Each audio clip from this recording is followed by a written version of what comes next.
Okay, so yeah, without further ado, let's go ahead and jump into this. Um, Mm. this is going to be the first ever recorded episode, so if you're watching, please enjoy. This is what we're calling the LSBC campaign here in Arnholm, my world. I'm McCade. I'm going to be the dungeon master. Have been for the past couple weeks, but going forward, I'll still be in that role. We're picking up with our adventurers here after some troublesome weeks of travel. They all came to know each other in a very dangerous prison in the frozen north of Arnholm called Blackport. While there, they formed an escape plan and managed to work their way out. Grabbed a kite sail, a vehicle that can sail across both land and sea, and they made their way away from the prison, picking up odd jobs here and there, but ultimately, and rather quickly, Crowler, our beloved Kenku friend, landed himself in some trouble trying to steal a horse in the town of Starglow. He ended up clubbing the proprietor and getting into a whole nasty situation, getting imprisoned for a while, and getting stuck doing some manual labor while the rest of the group went on doing some adventures. But now the group's reunited and has sailed south and is arriving in the massive seafaring town of Brevvel. So we'll pick up with you guys all kind of on the deck of the ship as it's very early morning hours. There's kind of a mist lying low over the surface of the water. It's pretty glassy as you're kind of cruising into this lagoony area out of the sea and into a kind of inland lagoon. I didn't think we'd left the little island yet. Oh, that's right. I guess. Well, I figured you had already left in the night, but I wanted to try and get those arrows back if possible. Yeah, well, that's fine. We'll say that you recovered. How many arrows total did you shoot? 1, 2, 3, 4, 4. 4? Okay, we'll say you recovered 3 of them, and that 1 was lost in the fray. Sounds good. Cool. So yeah, and after that, you kind of searched the rest of the place, took your prisoner. You've just captured a bounty target that Gizbaldo was after. And he is with you, a tiefling by the name of Malros, as you are kind of sailing into Brevvel. We'll say that you have him downstairs in the hold of your ship for now. So we'll leave the guy behind? What's that? We left the other guy just there, wounded? I assume so, unless you would like to have done something else with him. No, that's fine. Yeah, I assumed that you were just leaving him there. He honestly probably died before you guys left the complex. Picking up on the ship, Crowler here. Oh, really? Starting with Crowler? Mm-hmm. I mean, I'll keep it very basic. I'm a rogue Kenku who focuses very much on money and is a little bit selfish, but is starting to potentially see there's maybe more to life, and maybe working with others can be beneficial, and maybe even having a little crisis of faith. Okay. Dig it. Hold on one sec here. Having some more technical difficulties.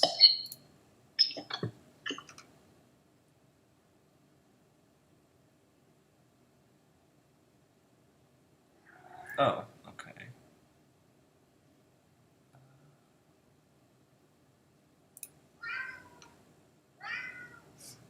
Cat is going crazy at the moment.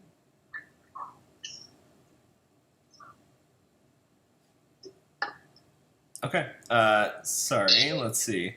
So let's go on to Gizbaldo. I let my cat outside. Gizbaldo's a Dragonborn Paladin. He's a man of the law and a man of Ilvisar.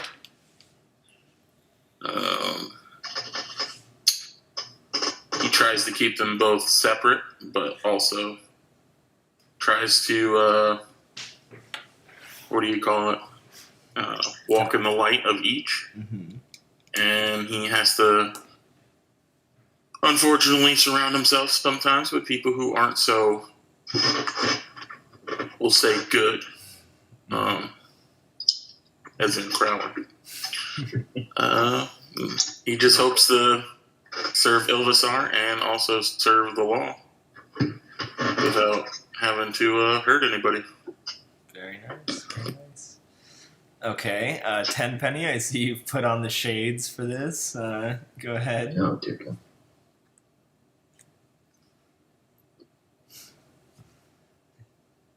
Dramatic pause here. Oh, it's my turn. Yeah. Okay, I thought it was alphabetical order. I was like, okay, I'm gonna prepare this. Yeah, it is I. I'll be playing as a Tenpenny, an extremely handsome sorcerer who is currently in his own existential crisis. I like it. Okay, and Mara? I will be playing Mara Stormwind, a human ranger who has a complicated backstory of just mystery, more or less, who goes out of her way to try and help everybody and fears death. As we all hopefully do. And finally, enjoying a drink and a bagel or something, we have Tyrael. I'm playing Imperial, who's a Aasimar cleric. At the minute, he's just following the guys and hopefully serving Aasimar along the way. Recently, he ran into a kraken, and it's kind of developed a fear of the ocean. Yeah. So we'll see how that goes. But yeah, he's angelic looking. He's got long white flowing hair and light blue skin. I dig it. So yeah. I dig it. All right, so yeah, that is the crew more or less. Give me one moment here. Let's pick up. So the ship. You have kind of cruising in, Sam at the helm here, kind of steering you guys in. He goes, I've never been to Brevvel before. Any of you know anything about this place? Do we? Much as you do. Well, I heard that there's a magic, I can't remember what it's called, magic detection, group here. Mm. Or, because we met the guy in Starglow who appraised some of our items, and he said that this is where his base of operations is. Oh, okay. Yeah, I think I've heard of them, the Arcane Affairs Bureau or something like that.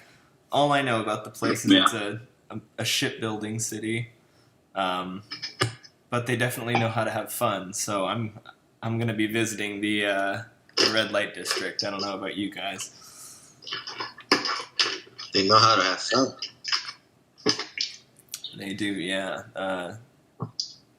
They say that Brevvel's the most free city in the realm, so I say we take advantage of that and enjoy our time here. Never heard of Brevvel before, but I already like it. So yeah, the docks that you're kind of pulling up into are very nice. All the ships kind of moored next to you guys make yours kind of seem peasantly and small. They're all very grandiose and noble looking. And the area kind of beyond the docks is kind of very open, garden-like, very beautiful. You can see lots of noble dressed men and women kind of strolling along the waterfront, and a couple of guards who are kind of approaching. You can tell from their attire, it's kind of a steel gray and blue uniform. They're probably the town guard of Brevvel, and they seem to be approaching your boat as you're mooring up here. Sam says, "Oh, heads up! Looks like they're heading our way." I'm going to wave towards them. Okay. They seem to like Show it, acknowledge friend. you. Yeah. They come up and approach the side of the ship, and they go. One of them looks up. It's a group of 3. He says, "Oh, you can't moor your ship here. This is the Sea Lord's harbor. I'm afraid without proper paperwork, you'll have to go around and moor on the south side or the north end." Can we hand you off this prisoner that we have? He goes, "You have a prisoner? What kind?" Yes, I believe there was a bounty for this individual. His name is Maltros. Maltros. Well, I'm too low on the chain to hear about the bounties, and unfortunately I can't take him off your hands. You'll have to take him to central booking in Burroughs Square. Okay. Well, we do have work with Orson Ashworth while we're here. So are we permitted to dock here? They all kind of like look at one another at the name drop of Orson Ashworth, and then they look back at you like, "Do you have paperwork showing you're in business with Mr. Ashworth?" Gisbaldo, don't you have something from the bank showing that we had payment received from him? Yeah, I have a receipt for payment, but I don't know if that's all the paperwork we need. The list shows that we are, know him at least, or in good standings with him.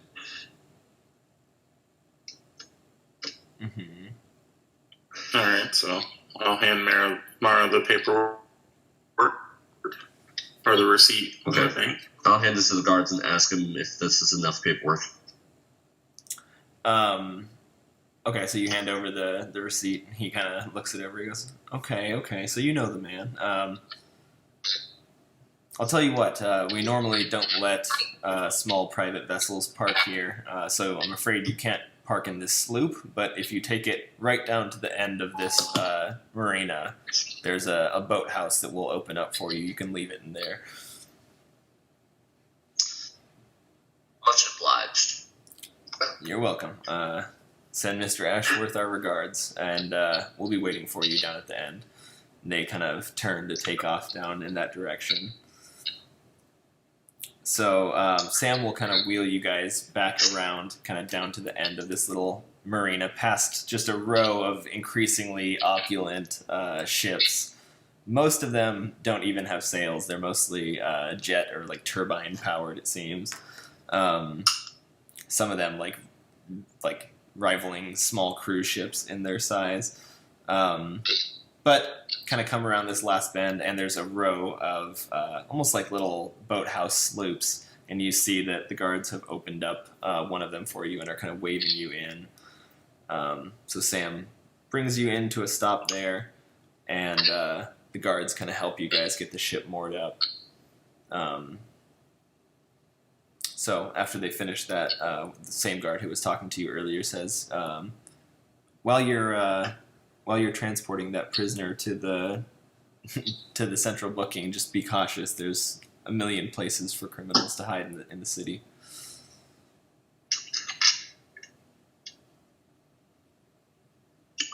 Thanks for the advice. Yeah, there's enough of us, I think, we can hold him down. Yeah, I don't think you guys should have any issues. Well, safe travels, enjoy your stay, and if you need anything else, feel free to ask the guard. Worst case scenario, we could put a bag over his head. If he can't see where he's going, it's less likely to run. He's like, tactics. I like it. And the guards will turn and kind of leave you guys to your devices here.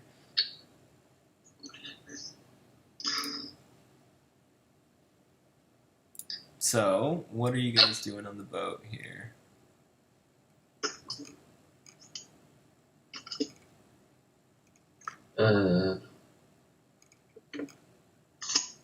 Wait, do we know what quarter of the city we've come in on? Sorry.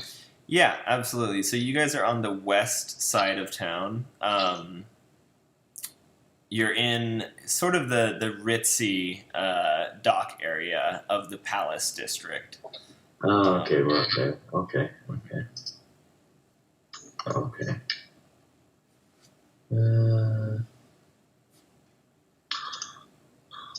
Can I want to leave the boat and if I have prior knowledge of this place, then there's a jeweler's I want to head to. Let's see. Before you do that, can Gizbaldo ask Tenpenny if he still has that bottle of cherry fire?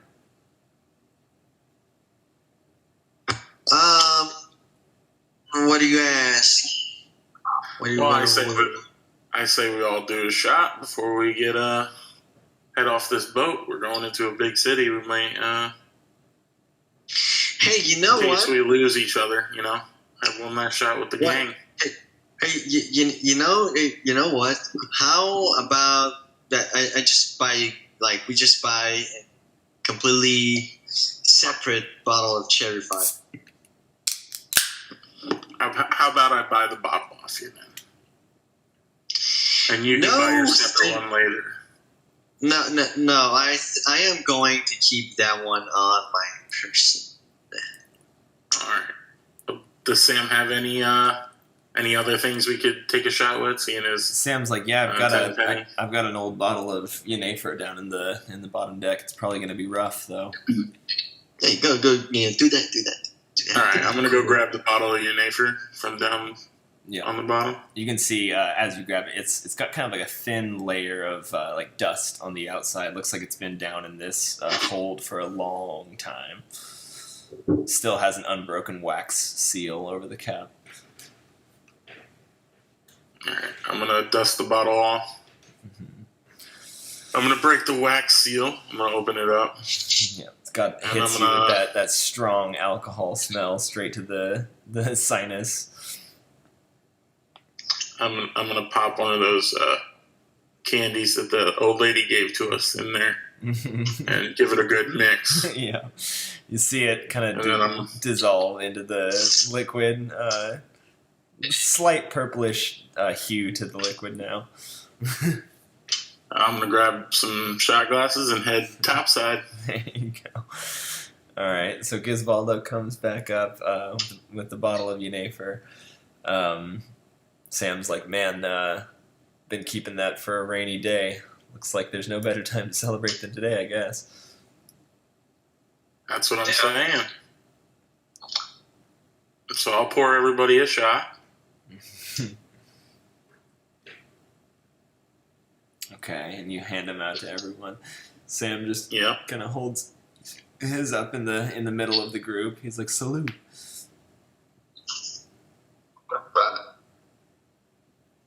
I take a sip from my bottle. Sam gets like an extra glass, hands you one of the shots. He's like, come on, Tenpenny. No, thank you.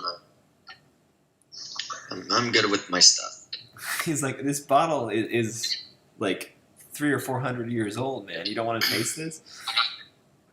Seasoned them just No, right. I like the taste of modernity. Tell you what. All right, man. Suit yourself. And he takes the second shot as well for himself. Gizbaldo's gonna take his shot. Yeah, I'll take mine with Gizbaldo. Yeah. Crowler and Tyrion. Cheers. I hand one to Crowler. Sorry, I heard my name. I handed you a shot of the Yennefer.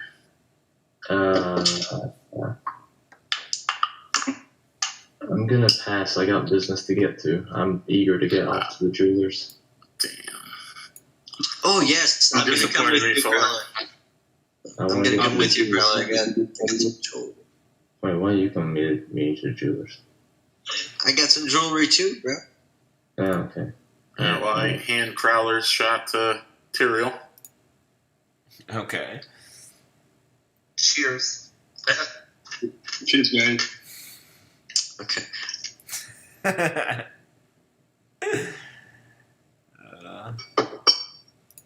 Okay, so you all take your shots. Those of you that did, as you do, go ahead and make a Constitution saving throw for me.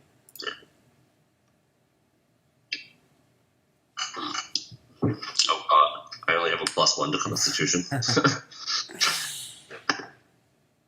So an 8. 8, okay.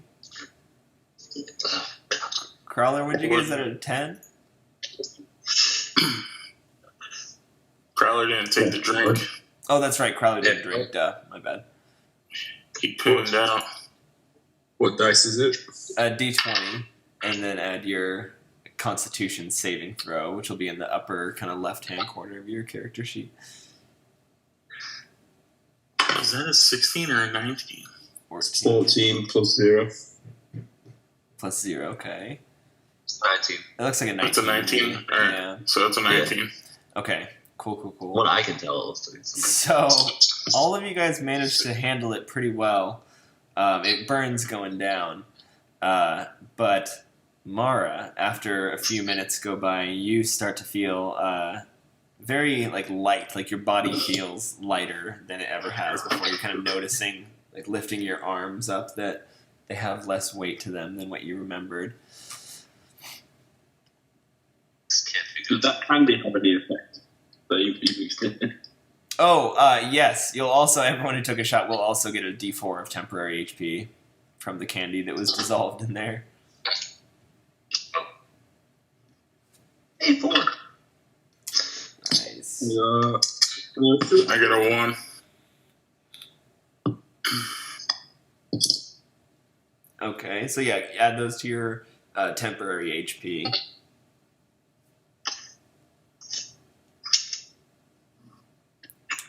And Mara, you just start to notice that colors are seeming a bit more vibrant than usual as well now. But yeah, things are starting to feel askew for you for sure. Sam pours himself another shot and takes his third one, goes to pour himself a fourth shot. And he's like, come on, guys, let's polish off the bottle. Okay. Sure. All right. So he hands you another shot. As he downs his fourth one here, he's going to have to make a Constitution save. He's going to fail. So he's also going to start feeling some trippy effects soon. Sutton's taking little shots here like a man. I got 2. A 2, okay. So you... Do I have to roll again since I took that, or no? What's that? Do I have to roll again since I took another shot? No. Oh, you're taking another one? No, I think since you already failed one, you're under the effects, you're fine. But this next one does not taste good. It tastes foul going down. And for you, Tyrael, it hurts your chest as it kind of burns its way down your esophagus. And just comes right back up as soon as it got down there.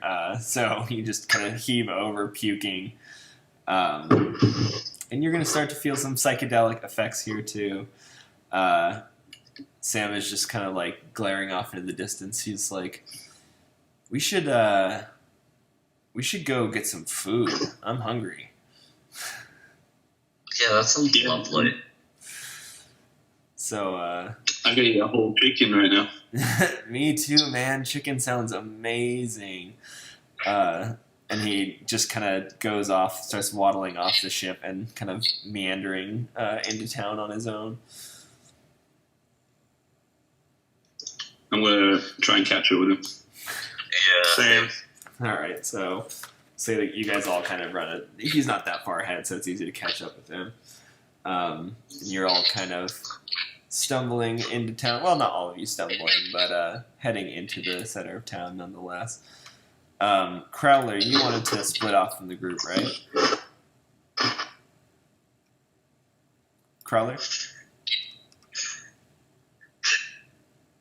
Okay. So the rest of the group will continue on, and let's see, you're kind of weaving your way through very narrow streets in this city.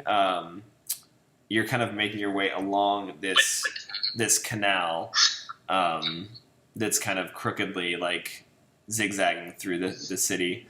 There's kind of small alleyways, like labyrinth-like, spreading out as cross streets in every direction. Canals beyond count, little bridges kind of connecting each side of the streets. And the buildings are all kind of seemingly like leaning out a little bit crookedly over the canals themselves. So it's got a interesting vibe with a low-hanging fog that's keeping visibility kind of low. But yeah, you guys make your way into the town and soon kind of become lost in the maze that is Brevvel. You've taken a couple left-hand turns down what you thought was the same street, but have ultimately become rather lost. So, let me see here. Yeah, you kind of smell something funky. Those of you who have any sort of experience with the drug world, if you've ever dabbled in that, your characters will recognize the smell of bliss being smoked nearby. And you guys kind of come across this cafe, it seems. You see some kind of seating outside. It seems to be about 3 or 4 stories tall. And there's just kind of a haze of smoke just kind of exiting the building through the windows. You see the people inside and outside kind of smoking out of these big, elaborate pipes that are sitting on the ground. And they look just zooted out of their minds. Sam, seems like your type of place. He's like, oh, absolutely. Let's get some bliss. Have you guys smoked before? I will pass. No. No, I've never. He's like, well, you gotta try it, man. It's gonna change the way you see the world. And he kind of starts like lumbering over towards the entrance. Are you all going in there, or are some of you guys staying outside? What's going on here? I'm good. Drugs Yeah, are I'll stay away from that stuff. Okay, is anyone going in with him? No. Okay, so Nope. Sam goes in alone, and you guys kind of stand there waiting. 10 minutes, 20 minutes go by, pushing up on half an hour going by, and there are no signs of Sam coming out of this building.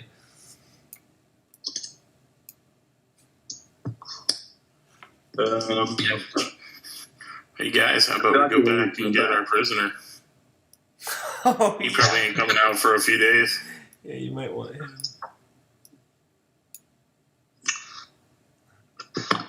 Yeah, that would probably be a good idea, maybe.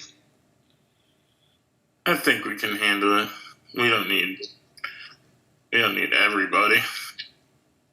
True enough, yeah.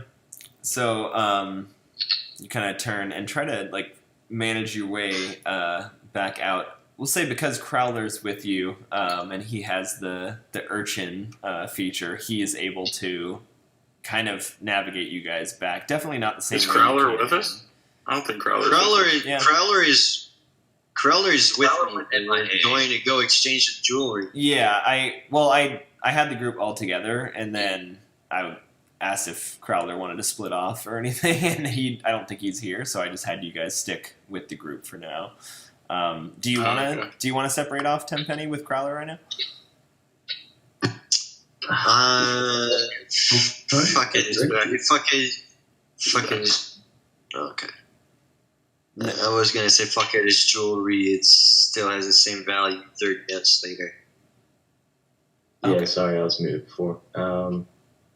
Yeah, it looks like the jewelers isn't that far from the dock, so yeah, I'm happy to go back to the boat. And Well, you guys aren't at the go docks back to the anymore. boat first. You've gone into the city quite a ways and kind of got lost on the Oh, okay. interior. Yeah. Okay. Oh, Well, okay.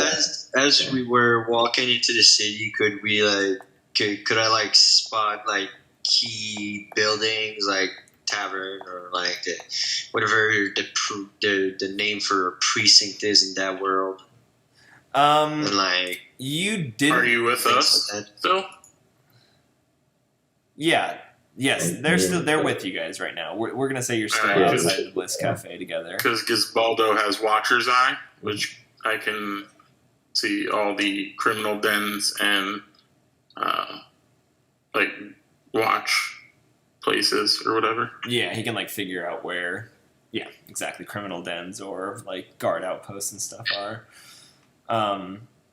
But regardless, coming in, no, you didn't see any like really discerning landmarks. Especially with the fog, the kind of obscuring things, it was really difficult to navigate in this kind of maze of alleyways. Crowler can probably get you guys back to the docks because of his streetwise skill from being a street urchin. Me too, bud. You were an urchin as well? Yes. Oh, shit. I had forgotten that. My bad. So then, both of you guys can navigate fairly well in here, despite how confusing the street layout is. We are living, breathing GPSs. Yep, so you guys are all just still standing outside the Bliss Cafe. What cafe? It's a Bliss Cafe. Oh, okay. House of Bliss. Oh, okay, we're over there. Okay. Oh, hell no. I ain't going in there. Over there.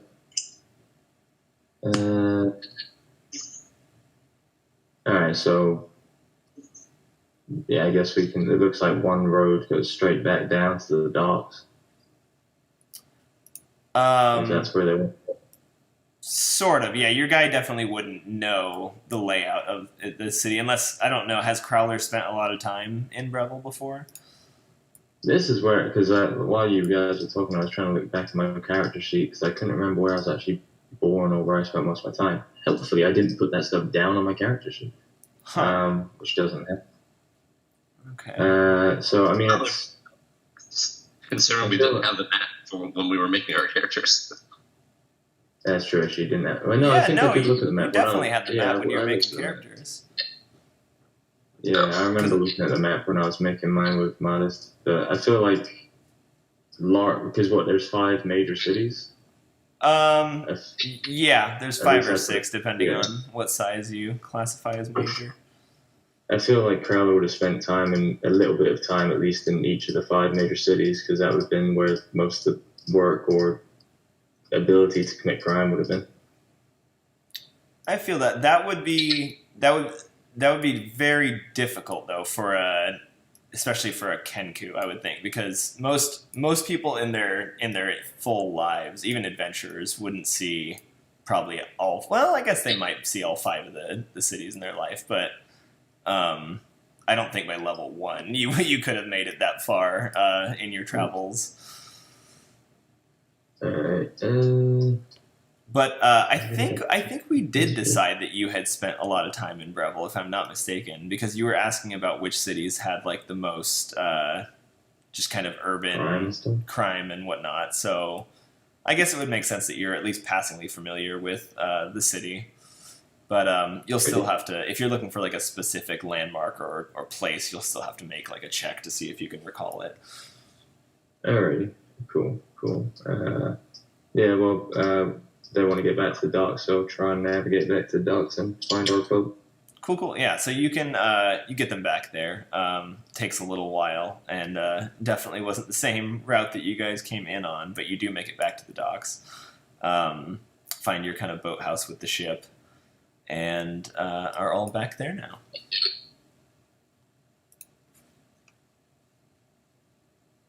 Let's get the prisoner ready. I want to offload as soon as possible. Do we know where we're taking the prisoner? Yeah, that would be the big question. Oh, yeah, no, because he said he has that ability. Yeah, he would know where to be. Yeah, I could find it with Watcher's Eye. The guard said to take him to Central Booking, which is in Burroughs Square. All right, so Central Booking. Can I do a thingy then to remember if I can the quickest way there? Absolutely, yeah. it's back the way that you just were, but you can follow kind of the main canal, and kind of follow signs that are posted up, pointing you in the direction of the main square. All right, cool. I'll help them get the prisoner ready then, I guess. Okay, so you guys get him kind of out and ready. He's still in manacles, but we'll say that he was kind of sleeping down in the prisoner hold. Now that he's kind of awoken, he's like, "You turned me in, huh? Let me ask you this: what are they paying you for my head?" Doesn't really matter. Well, why do you care? Because I can pay you more. I can make you guys rich. You're funny, man. I believe we seized all your possessions and you didn't have any gold on you. I've got assets not on me. I keep them in the bank. If you can take me to the bank here in Brevvel, I can withdraw whatever funds you need. Just tell me how much they're asking for me. Okay, what's a criminal to a bank? That seems legit. Can I just see if he's just lying about having many assets or not? For sure, yeah. Take an insight check. Okay, that is 13 plus 2, so 15. 15, okay. You get the sense that he's not bullshitting. He seems to be being pretty genuine. And he says again, he's like, whatever they're paying you, I'll double it. Hell, I'll triple it. Can I do a sense motive to see if he's just BSing us? And like, he seems legit on having the stuff, but can I sense if he actually is intending to give us money? Sure. Yeah, take an insight check. Oh, okay. That's not gonna work.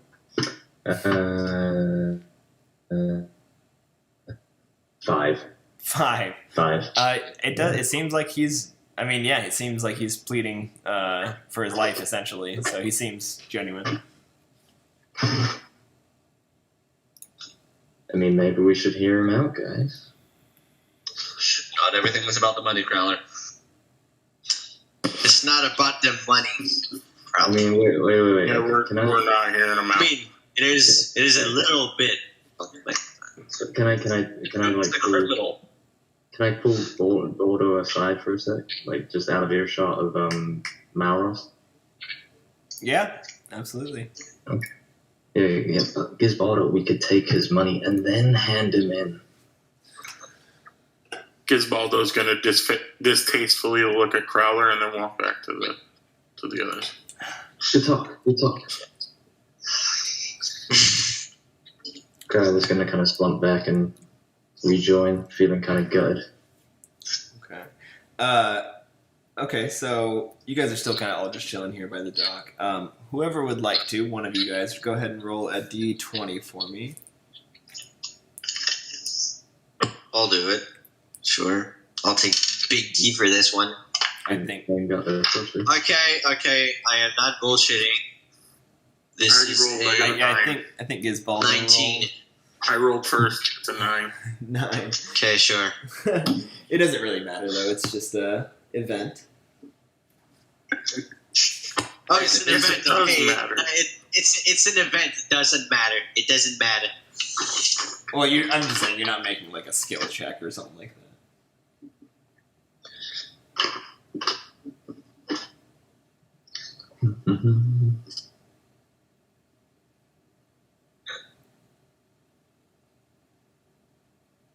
Okay, so you're all kind of just standing at the ship, kind of getting him prepared, and you're going to see a guard kind of come running down the street.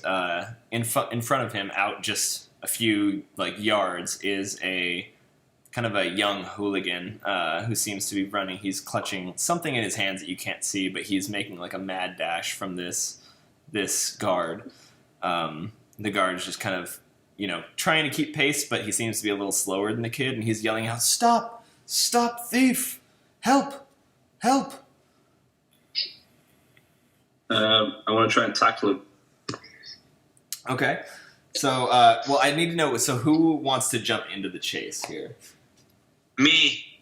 Okay. Me, obviously. Yep. And so Mara and Crowley, you guys are staying out of it? Yeah, I'm assuming I'm still drugged, so I'm Yeah, you're still not quite in the right mindset, as is Sam. He's like not feeling the chase right now. He's kind of staring at the water. Wait, I thought Sam Sam was is- meant to be But it wasn't Sam at the quote-unquote crack house? Yeah. Oh, that's right. Well, yeah, Sam's at the Bliss Den, so yeah, he's it's Bliss is much more like weed than it is like crack. It's Listen, not, for me, that's a crack house. okay, it's definitely not as harmful as crack cocaine. Just for It's a the smoke FBI, shop. those of you listening. It's All right. So let's see. Go ahead. Let's roll initiative here. Those of you who are jumping in the chase. Hell yeah. Big D. I hate to say it, it's a bad idea to leave me with the crow that wants to steal this guy's money, but so be it. Shut up. 14. 15. 8. Nice, man. Nice. Yeah, my dice roll low numbers sometimes. It's okay. I'm busy. Okay. Let's see. So.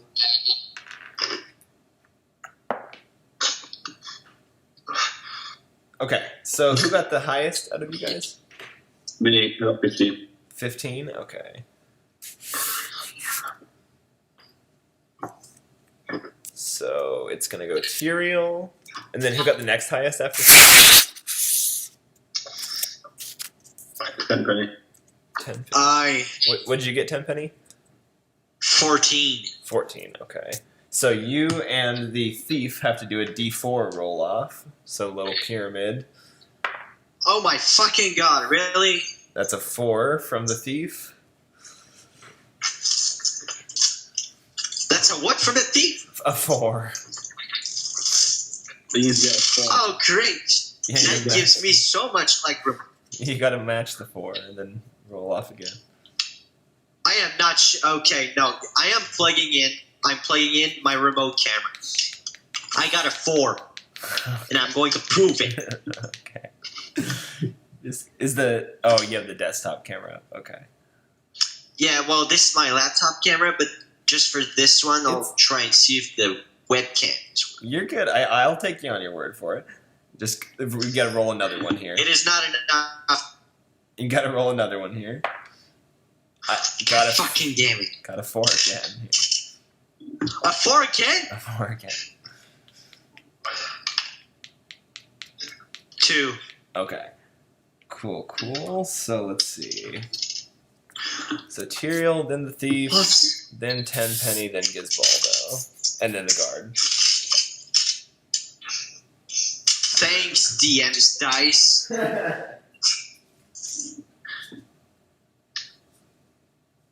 Hi. Later, man. Now, is the reason the guard is last is because he's like far away? It's because, well, he is a little further back, but no, it's because he rolled a 2 on his initiative check. I was wondering, I was like, Jesus. It was really bad. He is really far. Yeah. So, so you guys spring to action. Tyrael, you're going to kind of come out first. The thief is about 40 feet away from you, and he's kind of booking it north along the waterfront. The guard is maybe 20 feet behind him or so. Okay. I'm too far away to do it. Alright, I'm just going to sprint at him then, so I'm too far away to actually do anything. So you can take your movement speed, and then remember, you can dash up to the amount of time, your Constitution modifier. So whatever your Constitution modifier is, it's 3 plus Is that the that. plus or Yeah, the plus. What is it?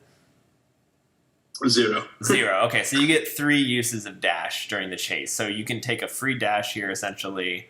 You won't be able to attack on this turn, but you can run twice as far. You could run 60 feet instead of 30, if you'd like to. Oh yeah, let's close the gap. The gap. Okay. Then I'll dash. All right, so yeah, you move your 30 feet towards him, dash. You could move right up next to him, or you could move 20 feet in front of him and try to kind of cut him off, whatever you'd like to do. I'll move right in front of him. Okay, nice. All right, so you get it in front of his path here. Then go ahead and roll a d20 here for me.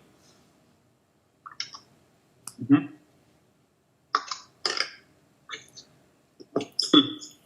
That's a 2. Okay.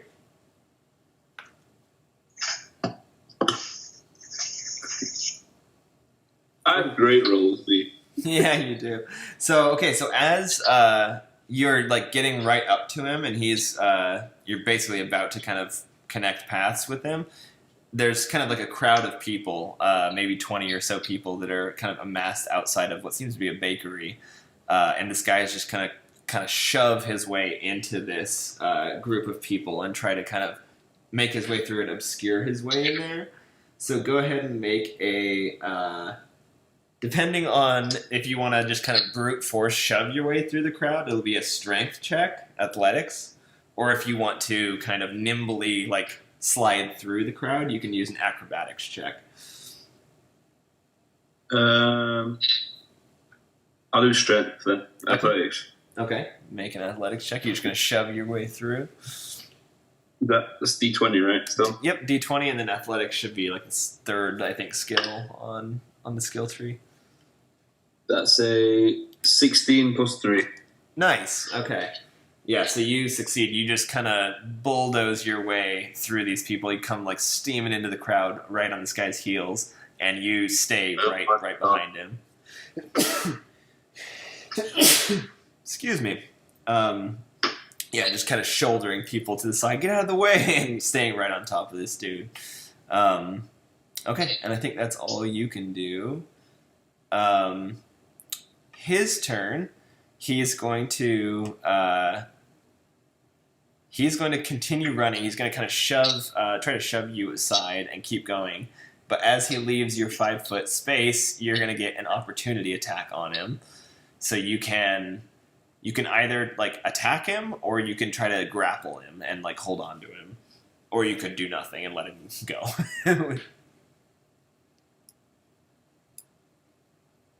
Tyrael.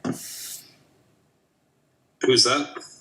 It's the thief. He's trying to kind of shoulder his way past you, but you get an opportunity attack since he's leaving your attack range. I'll try and grapple him then. Okay, yep. So that's another athletics check, and then he has to try to beat your athletics check. Okay. That's a 15 plus 3. 18. Ouch. Okay, this dude's he's got a +0, so that's a 4. All right, so no, you just instantly call this guy out as he's trying to kind of give you the slip. You just firm hand grasp him by the kind of collar of his jerkin, and he just comes to like almost a comical like stop as he gets clotheslined by your grab. And with that, you have the man apprehended and grappled. So, I'm sorry for the rest of you. You don't really get to do too much in that chase, but you guys Great job, Gizbaldo. Really fucking nailed it. Yeah, you guys are right behind Tyrael, kind of make it up to this crowd, and Tyrael steps out of this crowd of people holding the thief by the kind of nape of the neck. He looks ashamed. And the out-of-breath guard kind of catches up to you guys and goes, "Oh, thank the gods! If you weren't here, I don't know if I could have caught up to this one."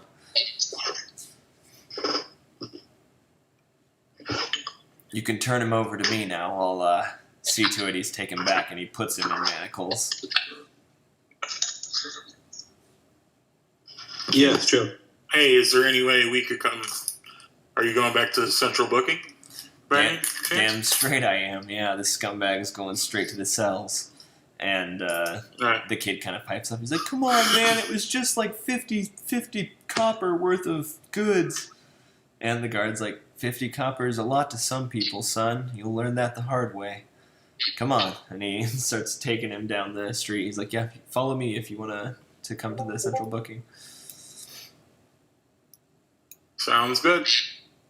Crowler and Tenpenny, are you guys going to stick with them now that they have an escort, or are you guys going to go somewhere else? I want to go to the jewelers. It's jewelry time. Okay, nice. So whichever one of you guys would like to, go ahead and roll a, let's see, we'll call it a survival check for navigation. So is there any bonus on it? Yep. Okay. Whatever your Oh, yeah, survival there's- skill is. I see that now. Okay. Fuller, you can do it at advantage, Fuller, since you have that feature. Actually, you both have the feature that lets you navigate cities. So go ahead and both of you do it at advantage. Well, thank you, because my first roll was in that one, so thank you for advantage. Ooh. I had 16. 14 plus 2, 16. Nice. That works. 16 plus 2, 18. Yeah. Okay.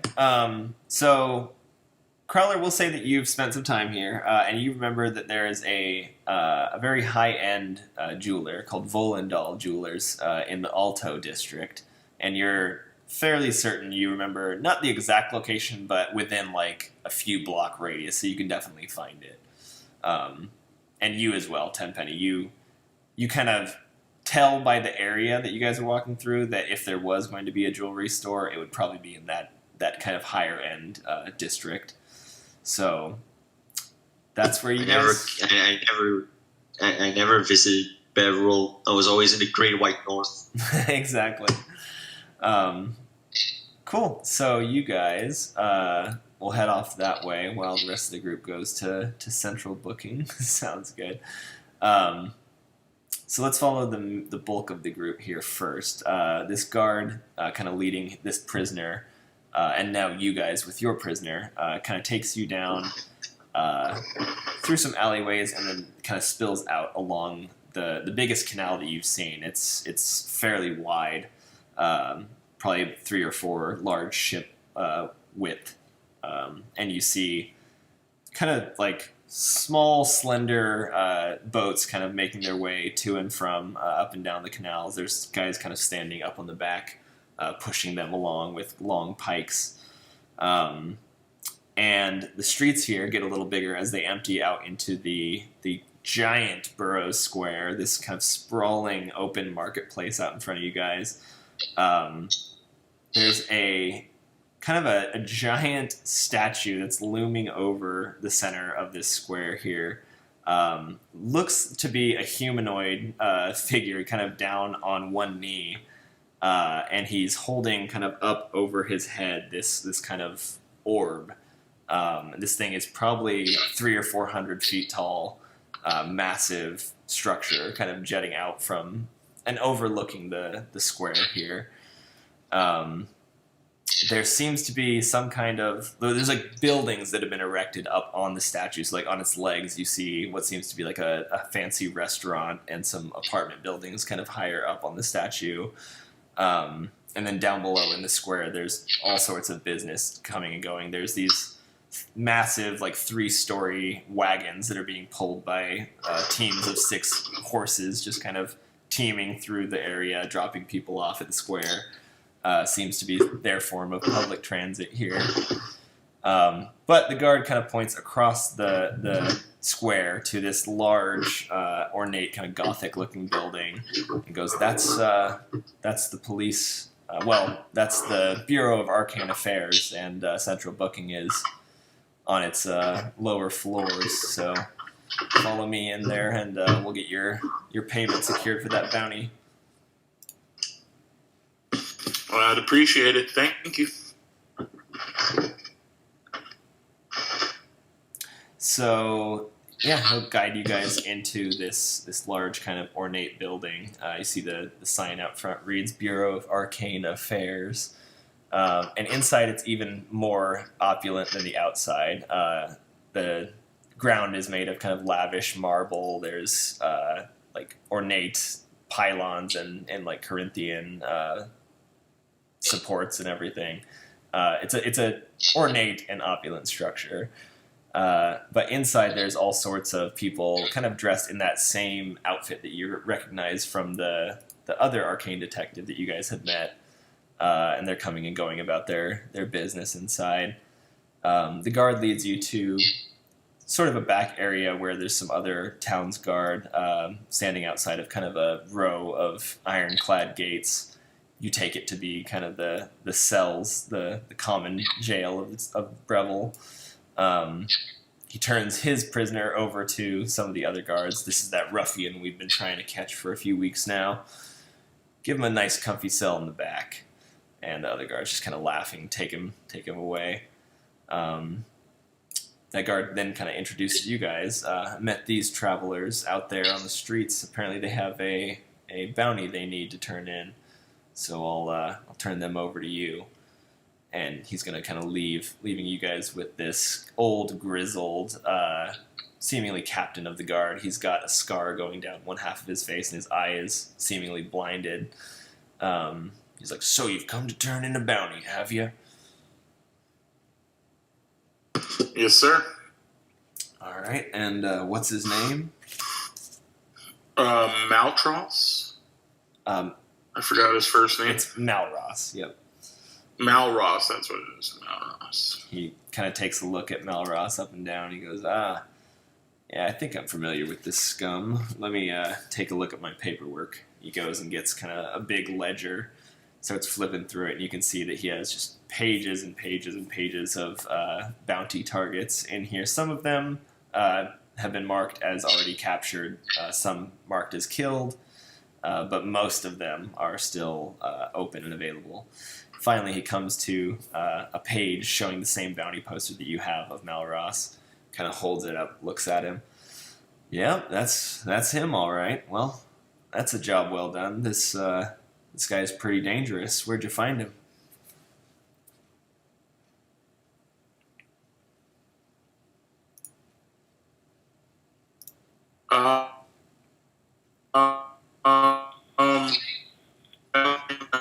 What was that island called? It didn't really have a name. Was it Widow's Point? Oh, yeah, Okay. he was on an unnamed island south of Widow's Point. Oh, yeah. So, unnamed island south of Widow's Point, just to the east of Brevvel. He goes, yeah, well, criminals are rarely smart enough to get out of Dodge when they need to. Well, yeah, we'll gladly take him. Hold on a moment. They kind of process him, make sure he doesn't have any weapons or anything, and then take him back into the cells. As they take him in there, he's kind of like giving a scowling look at you, Giz, and right before they kind of close the door to take him in there, he's like, "This isn't the last you've seen of me. Remember my face, Gizbaldo." And then they kind of ferry him away inside there. I'm gonna tell the captain or whoever I'm speaking to. Yeah, the captain, right? Mm-hmm, yep. I know that I'm not an official or anything, but I'd watch out for that guy. He's tried on multiple times to bribe me to release him, and I don't know if you have anybody on your staff that would listen to those bribes, but I'd keep an eye out on him. I'll take your advice in tow. I trust most of my men, but when gold is on the line, a lot of men change their true colors. So, thank you for the heads up. He called you Gizbaldo, by the way. I assume you're a bounty hunter. Not officially. I just got the itch to do this. Get back into the law game. I used to be a lawman myself. Oh. I forgot the guy's name in Starglow that put me onto this bounty hunting, but it might be something I take up. I'm not sure just yet. Well, he's kind of reaching it below the desk, and you see he's kind of counting out your payment here into a pouch. As soon as he finishes loading it up, he goes in. Here you go, hands it over. That's 500 gold pieces, as per the arrangement. Thanks for bringing him in alive. Not every bounty hunter is as discerning as you seem to be. Yeah, we tried our best. Well, hey, if you like the line of work, there's always more to be done. Seemingly an endless supply of scumbags out there, especially in the city. More than enough to keep us busy. Sounds good. I'll let you know if I want to do another one and help you out. Thank you. Hopefully I'll see you around. And he Will do. ushers you guys kind of out of his office there. Jumping over to Crowler and Tenpenny, you guys kind of been making your way through town, and you've come to a very ritzy part of town. All the buildings here are a little bit more ornate, more polished, a little bit more spacious seeming from the outside. There's actually gaps between the buildings. They're not all shoved up against each other. Some of the properties are even fenced off as if they're their own private estates. You pass what seems to be a big ornate theater of the performing arts. It seems like there's a small crowd gathering outside of there. And kind of just down across the street from that theater, you see this very opulent 4-story building with a mostly glass storefront on the outside, a sign that reads Volendal Jewelers. And as you kind of get closer, you can see in these large glass panes just a staggering array of very shiny jewels, necklaces, pendants, rings, pretty much any sort of jewelry you can think of. Even like well-crafted glasses and watches and things like that. Let's enter the building. Before I enter, There are two what you take to be security guards outside, kind of adorned in sort of all blacked out noble attire. Each one of them has a sword on their hip. Are we day or night? It's daytime. It's probably about 10 in the morning right now. Okay. I just look at both the guards. I'm like, morning. all right. Well, while he's doing that, I'm gonna nip down an alleyway or something bit and put on some noble clothes that I have. Okay. Nice. So you go down an alley, start changing. You, Tenpenny, approach the guards. They kind of like look at you a little suspiciously, but then they kind of stop you before you walk in. You'll need to check your weapons here at the door, sir. Can you guarantee they will be safe? Of course, sir. It's our client privilege here. We'll keep excellent care of them. We'll give them a polish for you if you like, while you wait. No, thank you. No polish. Can I just make another insight check to see if they will like try to grab one while I'm not watching? Sure. Yeah. While I'm inside. Okay. Wait, wrong dice. That is a 14. 14. They seem legit. I mean, they're security guards at like a high-end jeweler store, so they definitely aren't putting off sketchy vibes. So yeah, I would say they seem legit to you. And they have behind them a couple of different what seem to be like security lockers. So it seems like a pretty straightforward operation. One of them tells you, he's like, rest assured, your goods will be locked up. We'll give you a ticket. No one will have access to your goods while you're indoors. It's simply for the safety of our staff. Okay. I put my 3 daggers, my light crossbow, my fucking... I think that's all the weapons pocket knife too. Okay. That's all the weapons I have. Okay. I'm like, okay, but if I see one's missing, it's your ass. He goes, In a slightly joking tone as I enter the building. You'll be able to take a full inventory, sir. Enjoy your stay. And you're kind of ushered inside. Yeah, Crowler, you've changed into your noble attire and kind of come back around. I'll follow suit then and try and go inside.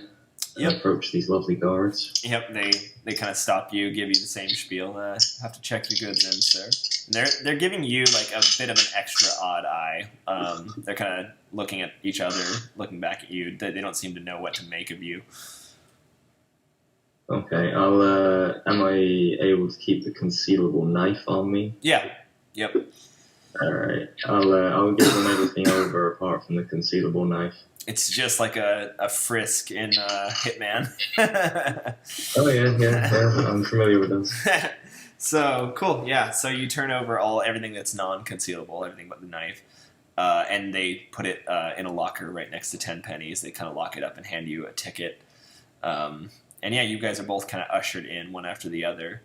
As you step inside, you can see there's kind of a grand chandelier and a staircase that kind of winds up like a helix, like a DNA strand, kind of through the middle of this building up to the upper floors. And yeah, there's just shelf after shelf of ornate jewelry, all behind thick glass display cases. But there's sort of a central reception area and a very, very hoity-looking, well-to-do elf man with kind of gold-rimmed glasses standing behind there sees you guys approaching. He goes, Going to the clerk. Good morning, gentlemen. Are you looking for that discerning piece to make you stand out to the woman of your dreams? Actually, we are here to try and sell you that certain piece. Ah, you've a piece for sale. Well, we do appraisals. I'm afraid they're typically by appointment only. Do you have reservations? Unfortunately, we were not able to make a reservations. Can I try and blag the fact that we have a reservation, but maybe it was lost or something? Like, oh yeah, we made a reservation. Oh, can I give him the help action for that if he does that? So, well, what are you saying exactly? I'm gonna say, yeah, we made a reservation. We spoke to someone here. Ah, and what was your name?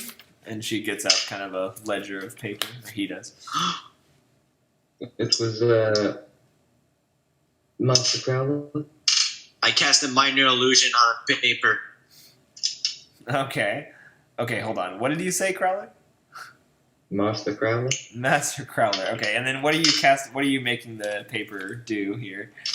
10 pennies. The paper. Well, it's a paper with the reservations, right? No, it's just it's her paper with the list of reservations. Yeah.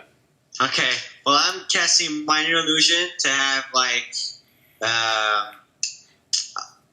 the abbreviation for master, then like Crowler, comma the abbreviation for master. Okay.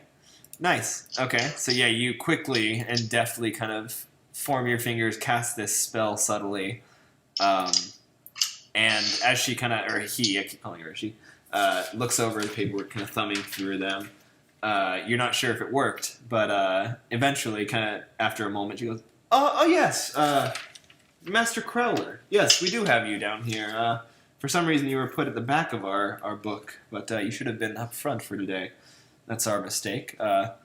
Terribly sorry. May I offer you gentlemen some kind of beverage?"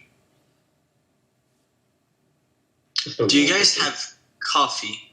Coffee and tea, yes. Water as well. I'll have a water, please. Water? I'll have a black coffee, please. Water and coffee for the gentleman. She kind of motions over to, you see they have like a little barista corner where a guy starts going to work, shortly comes over and brings you a very small, almost like a little espresso glass for your coffee, and your water. Crowler comes in this very like ornately crafted glass. This place is definitely ritzier than anywhere you guys have probably been in a long time. So the jeweler kind of takes you down. Now, please, let's sit down in the lounge. Tell me, what kind of piece are you searching for? Oh, that's right. You said you're looking to have me appraise something. Correct. Yeah. May I see the jewel? Yes, of course. I pull it out and just, with two hands, I put it down with two hands. Nice, put it down safely. he pulls out like a pair of kind of clean cotton white gloves and kind of takes a hold of it, puts a loop up to his eye so we can get a magnified look at it. What kind of gemstone is this? Can I try and quickly analyze what kind of gemstones these are? I am forgetting. I think I would have told you at the time. No, did anyone get them written down? No, I think what you said, like as we were searching, it said like you found this, and some jewelry. Oh, that's right. It was just some common jewelry. Okay, cool. So you're handing it over. He's kind of looking it through. Sorry, I'm doing some research here as well for myself. Okay, yeah. Kind of puts his loop away and he goes, yes, garnets. Not the most rare of gemstones. We would take these jewels off your hands. We want them at a small competition, nothing too fancy. But well, we couldn't find any use for this jewelry, so we might have thought we could get some revenue off of it instead. I see. Well, to be honest, this quality of jewel work is beneath our expectations. We only sell the finest jewels that have been handcrafted by the gnomes in Volendal. That being said, I will take the jewels off your hands for you. I'll offer you 20 gold for the lot. What do you think, Crowler? And I look over at him, just trying to act a little bit like, what do you think? Like we're trying to negotiate. Yeah. Well, maybe we should discuss I've got these other items which I'd like you to have a look at, if you please. She goes, but of course. And maybe we can then come to a total after you've looked at these other items. Sure, let me take a look. So what I got a box of gold earrings and something you Get back up. Yeah, get back into it. So we just left off with Crowler and Tenpenny leaving the jewelers here, and the rest of you guys, we'll say, have just kind of stepped back out into Burroughs Square in the middle of town. So let's follow Gisbaldo and Tyrael and Mara here. Yeah. What are you guys up to here in the town square now? It's kind of midday now. Fog has mostly cleared from the morning, so you're actually catching some sunlight finally. Still kind of broken overcast, but lots and lots of people now out and about in the town square. There's all sorts of kind of market stalls, people selling their fish and wares, clothing, trinkets, all that sort of stuff. And you see a lot of these drays, these big 3-level carriages, like swerving in and out of the alleyways obscenely fast.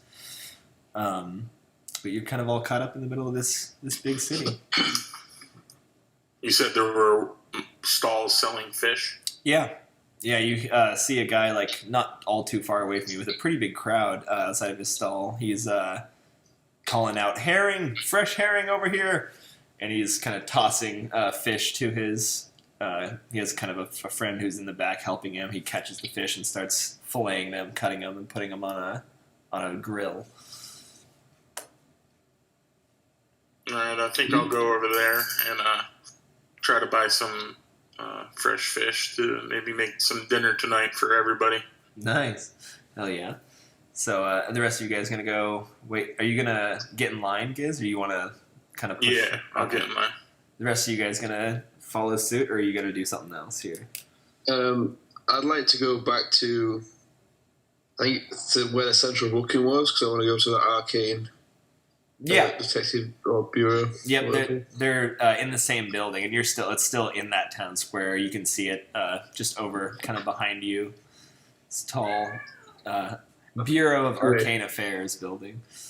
The BAA. What was... So, I would know this, but I didn't write it down in Starglow. What was the name of the guy who pointed me into this place? Yes, I want to say his name... Let me double check this so I make sure it's right, but I think his name was Elwyn, if I'm not mistaken. Yeah, let me check through my notes. That's the only thing I did write down. Because I believe this was the same guy who was coming to Crowler and sort of helping him out. Oh yeah, that dude. You know, The Arcane priest, yeah, the cleric dude. I don't know if I wrote down a name. I just kept calling him the cleric or the priest.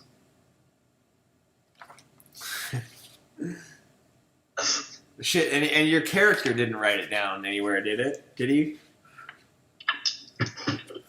I don't think so, but I feel like he would remember, seeing as it's the reason for him wanting to come to Brevvel. Yeah, fair enough. I agree. So yeah, you would remember his name is Elwyn. Right, okay. At least remember his first name. Yeah. Okay. Well, I want to head into the... Okay. Give me 1 second. I'm still trying to find if I have his full name written down somewhere.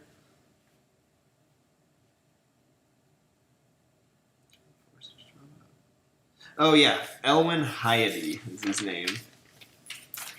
Okay. So you step into this ornate building, and a employee kind of greets you as you come in. A tall, elvish woman. She's like, "How can I help you?" Hi. I was wondering if you guys are doing any training or anything, or recruiting, because I'd be very interested in joining you guys. She goes, "Yes, we do have a recruitment program. Are you looking to join the town guard or the Arcane Bureau?" The Arcane Bureau. Okay. Yes, you'll have to fill out some paperwork. And did you attend? Which Arcane university did you attend? Oh shit. I didn't. I didn't know you had to. Oh, she goes, "Oh, no. You don't necessarily have to. It's just that's the most common applicants we get are fresh out of one of the universities. But intriguing. It's not every day we get a walk-in who's interested. Yes, just fill out this paperwork, and I'll see if one of our detectives can speak with you about getting you set and going." Okay, yeah. I'll fill out then. Cool. Yeah, so she gives you kind of an annoyingly large stack of paperwork. Most of it's kind of repetitive as you go through it, but just signing all these different waivers, you kind of delve into the details of a few of them, and they're talking about how any bodily harm to you or your person can't be, held liable. They can't be held liable for that. Everything you're doing with them is of your own free will. Understanding the risks involved, essentially.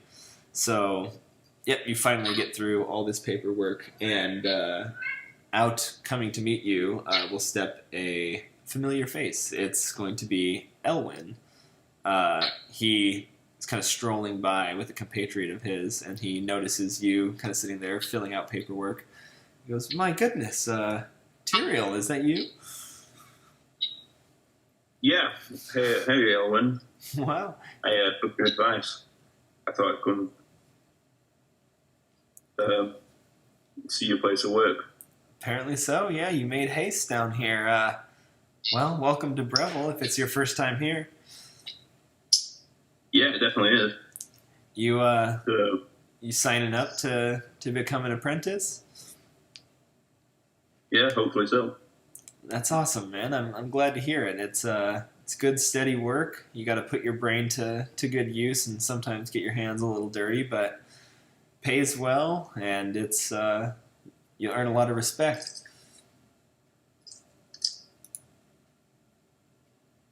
Yeah, after watching you work, it seemed a good profession to go down. Absolutely. Well, so essentially the way that the program works, I can give you pointers. If you'd like, that'll be relatively quick, but you'll have to pay me for my time. Or if you want to fully commit, you can enroll in the Bureau as a cadet, and you'll work your way up through the program in due time. But you have to understand that's a commitment in and of itself. It's an every day of the week sort of thing. You get the 9th day of the week off, 9th and 10th. If I were to get some pointers off, what would that entail? I could give you some training in the ways of investigation, or perhaps in the arcane arts, potentially a bit of alchemy as well. Any that you choose.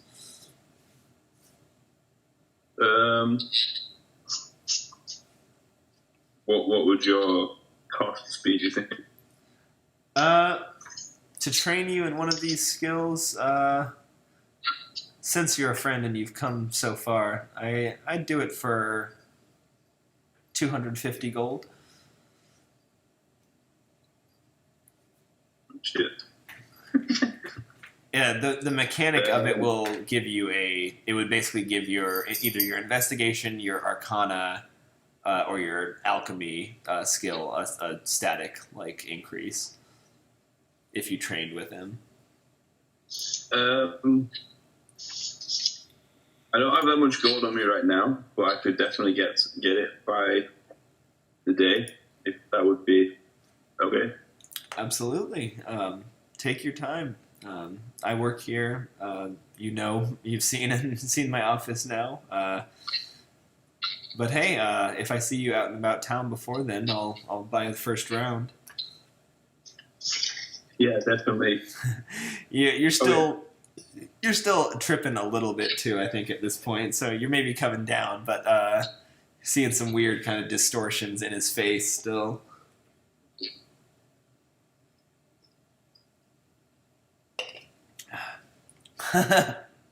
Okay, so outside at the fish stall, Gizbalda, you've been waiting very patiently. The long line has finally dissipated. You come face to face with this now you can see this kind of older gentleman who's kind of at the front of the stall, and he sees you approaching and goes, "Oh, tough dragonborn, come to get some good seafood to fill your belly, huh?"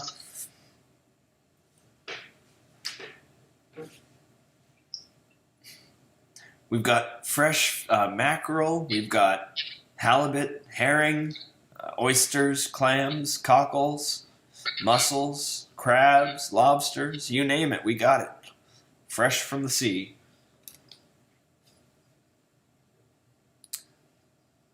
I'm going to feel like a fool if Gizbaldo's not here. I hope he is. What was that? Oh, okay. So the fishmonger has just... you finally got to the front of this long line, and the fishmonger, this older gentleman, has just given you the spiel on all the seafood that they have. It seems like they have a bit of everything here. All right. What's your best piece of fish? We got a fresh swordfish in today from the World Lung. We got some halibut, some mackerel, herring. Swordfish How much is the for the prize. swordfish? We'll do it for 30 gold. Whole fish.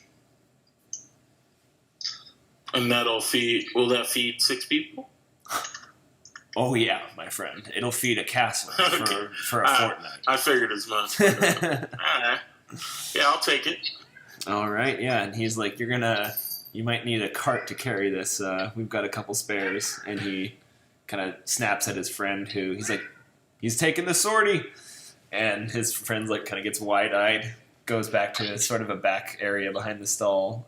Seems to be like a giant fridge. And he comes out like kind of like struggling with this massive swordfish. super brilliant colors on it, like silvery, bluish scales. Beautiful fish, probably at least like 6 or 7 feet long.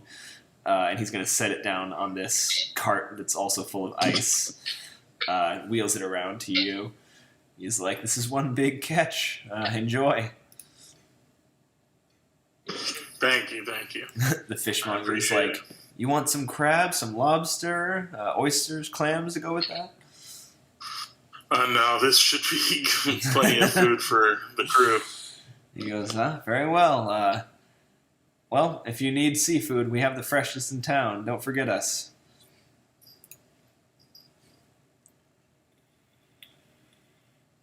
So, you're free at that point. You, kind of still in the town All right. square here. I'll bring that. I guess I'll start towing Tyrael, it back to the boat. Tyrael, are you leaving the bureau now, or are you staying there for a bit longer? I'm gonna leave. Okay. So we'll say that as you step out, you see Gizbaldo walking away kind of with this wheeled crate, and in it is just a massive swordfish. Absolutely beautiful fish in a freezer, essentially. Little ice chest. But yeah, you two kind of catch each other's eye for a moment. If you'd like to regroup. Okay, I'm gonna tell Gizbaldo that I'm gonna look for the library because I need to finish my delivery that I forgot about.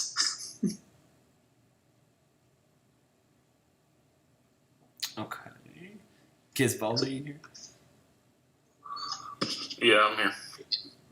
Where are you headed? I'm headed back with the big ass fish to the boat. To the boat. Okay. And then, Mara, are you going with Gizbaldo or Tyrael here, or do you want to go your own way?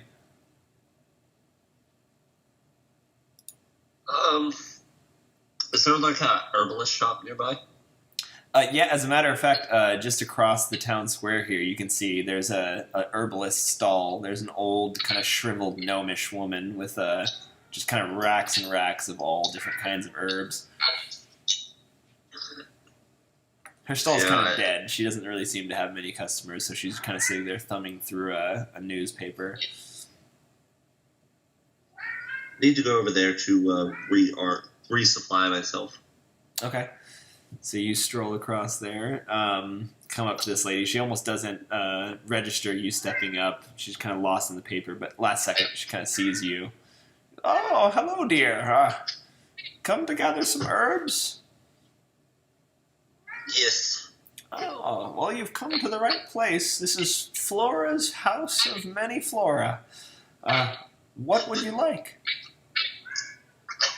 I need some herbs for like healing methods. Some healing herbs.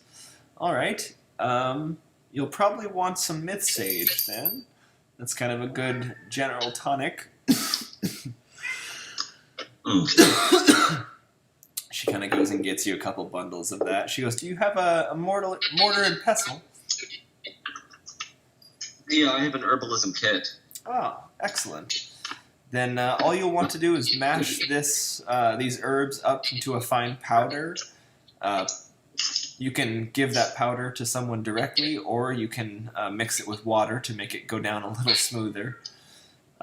Just drink that, and it's enough to stabilize a person who's unconscious. Sorry, just fixing the lighting here. What kind of herbs did you say those were? It's called myth sage. Mythsage. This lighting is awful. Mitch Sage. Myth sage. Mythsage.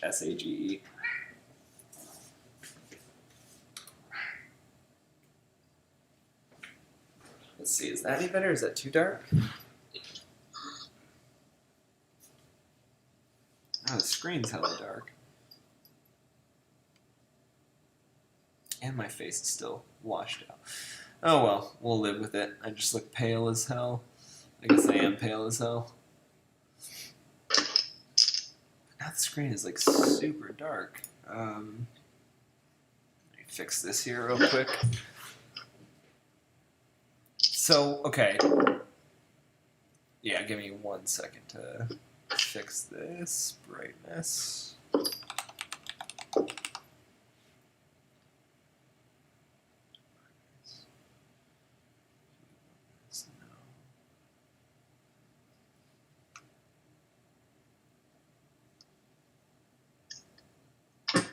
Back, lady and gents. Hey. How goes it?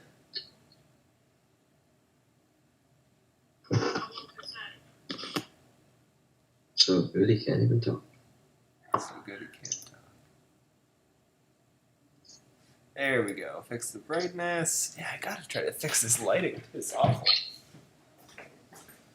You wanna go back outside, little guy? Go outside already? Alright. Oh, it's raining. I believe I was muted the entire time. Yep, you were. We were wondering. We're like, can you hear Buffy? There we go. That's better. Oh yeah. Okay. Yeah, I'm good. I got some maple sugar pie and some vanilla ice cream. My favorite drink. In and out of D&D. Very nice. And I fixed the lighting, so I'm not nearly as fleshed out and pale looking anymore. So that's Where a plus. are we at right now? So everyone's kind of doing their own thing. We're right now with Mara, who is gathering some herbs in the town square. So, yeah, she's going to hand you over these herbs, the myth sage, and tells you, yeah, these are enough to stabilize someone who's unconscious, but that's about it, I'm afraid. A bit of a stimulant boost as well if you chew on the herb itself, but not much more than that.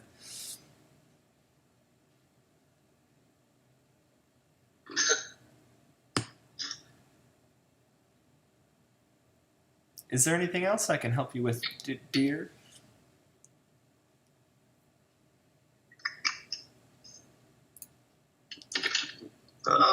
Dear? No, I think that should do for... Not muted, am I? No. No. No, that should do. How much will that be? Let's call it 2 gold.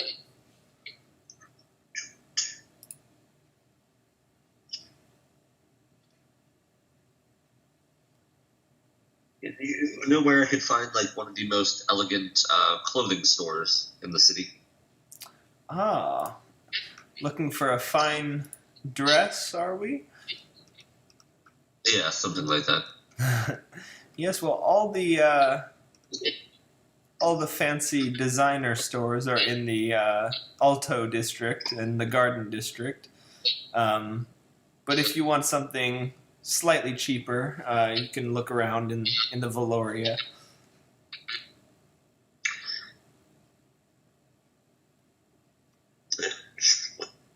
From here, so the Garden district? Yes, the Garden district. That's where you'll find the noblest of all noble attires. Where from here is that? You'll still just want to follow that canal, and she points down one that's kind of sprawling out to the southwest of you guys, back towards the docks, sort of like the direction you came from. But she just says that'll take you through the Garden district to the docks, but you'll see all of the grand clothing stores along the park front. I hand her 5 gold and wander off. Oh wow, thank you. And if it's your first time, enjoy the park. It's lovely this time of year.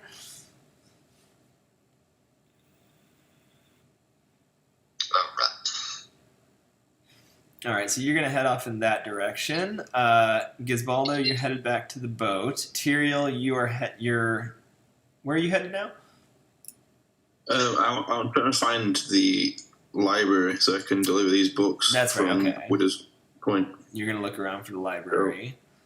I'm gonna look for a sign or something, maybe. Yeah. So go ahead and take a perception check here in the town square. Okay. That's 20 in it, right? 20? Is that 20? Sorry, I don't have your screen pulled up here. No, I think he's asking if it's a D20 or. Oh, yes, it's a D20. Yeah, perception. It'll be one of your Okay. skills.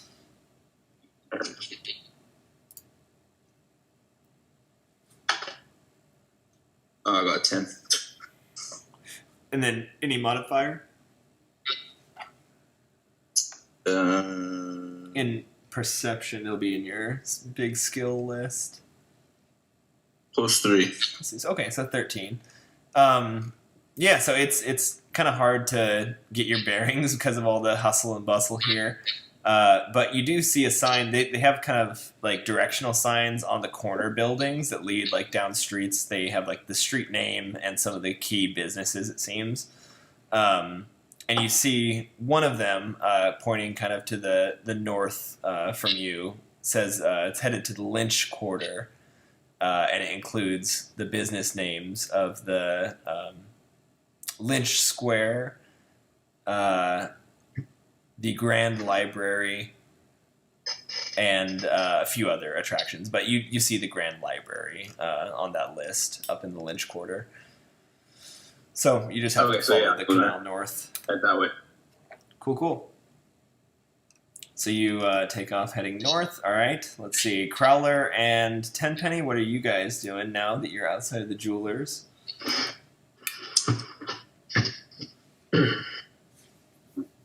Can I find? Wait. So the rest of the other group split it up, right? Yeah, everyone's going different ways. So no one's in the same spot. Can I try to find Gisbaldo? Yeah, absolutely. You can try. Let's see. Try, yes, keyword. Yeah, I guess which direction do you want to start heading to start looking for him? You can go north, west, east, or south from here. I want to go back towards the bow. Okay, so back to the west. All right, Crowler? Are you going to go with him, or are you two splitting up? What's going on? I want to go investigate the street where Lord Ashworth or whatever was known to have a residence. Okay, so you're going to go check on the Ashworth Manor. Okay, let's see. I'm trying to think of how we do this.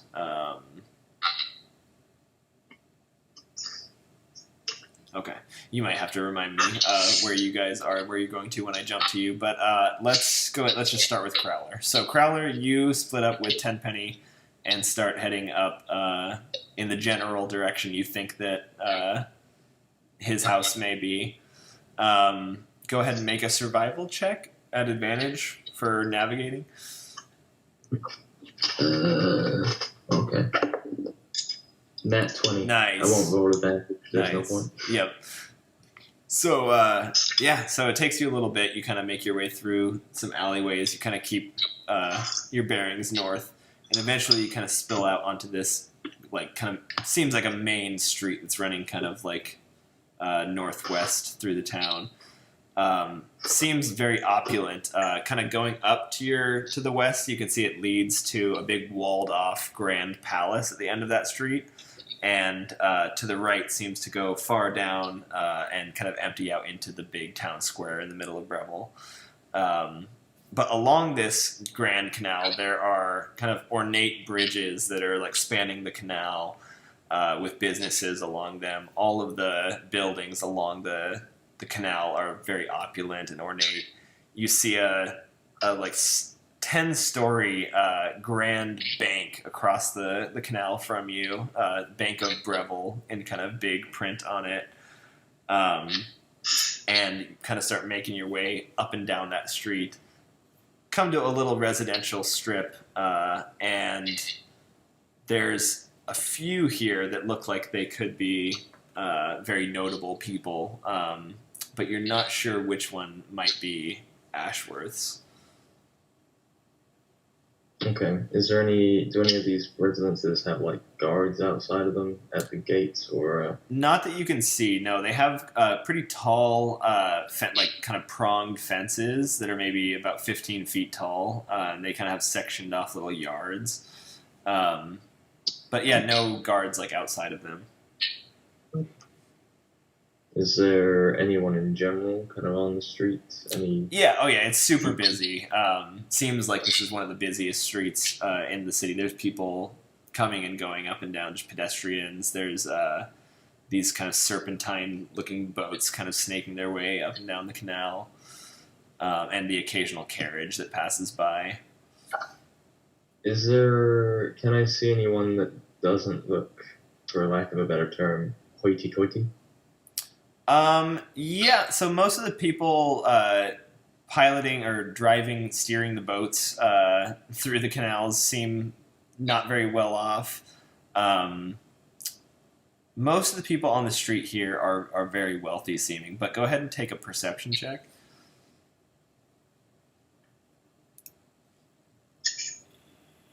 $14.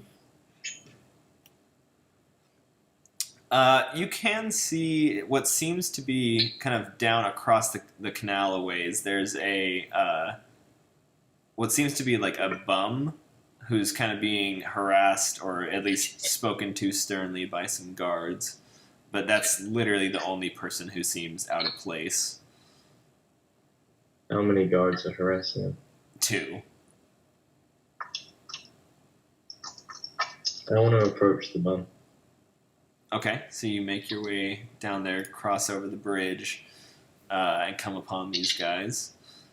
As you kind of get close, you can hear the guards kind of berating him. They're just like, "What are we gonna do with you, Pete? This is disgusting. This is beyond the pale, even for you." And they seem to be arguing about whether or not to arrest him. Am I able to tell what he's done? You can see. Take an investigation check. 19. 19, nice.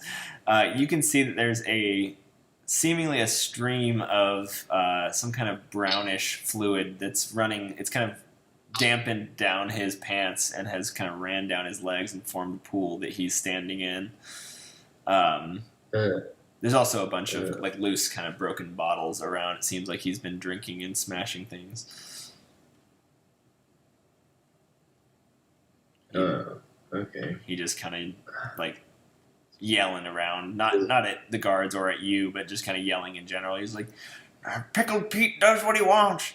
Pickled Pete comes where he goes. Pickled Pete does what he wants." And they're just like, "God damn it, Pete." They kind of see you standing there nearby, like, "Sorry about this. You're still in your noble clothes, right?" Yeah.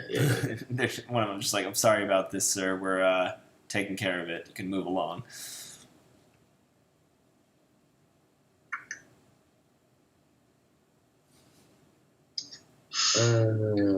Alright, well, it doesn't sound like Pete's going to be much help. I'll direct a question at one of the guards and say, I'm looking for my friend Lord Ashworth's residence in the city. Are you able to point me in the direction? You're like, "Oh, you're a friend of Lord Ashworth, but of course, his manor is across the canal there. It's the corner estate. It's the yellow one. It's sort of distinct." He kind of points you in the direction. You can see this kind of yellow corner building that stands out a bit from the rest. Okay, I'll thank him and you know what? Yeah, I'm gonna give him 1 gold piece for his assistance. Oh, the guard? Yeah. All right. Yeah, not Pete. It's really Pete. All right. The guard takes the gold. And he's just like, "Well, thank you, sir. That's very kind. We'll get this riffraff cleaned up and out of sight. And tell Ashworth we're sorry about the proximity of this mess to his estate. Won't happen again." Thank you. That's good to know. All right. I'll obviously go towards the house that he pointed me to.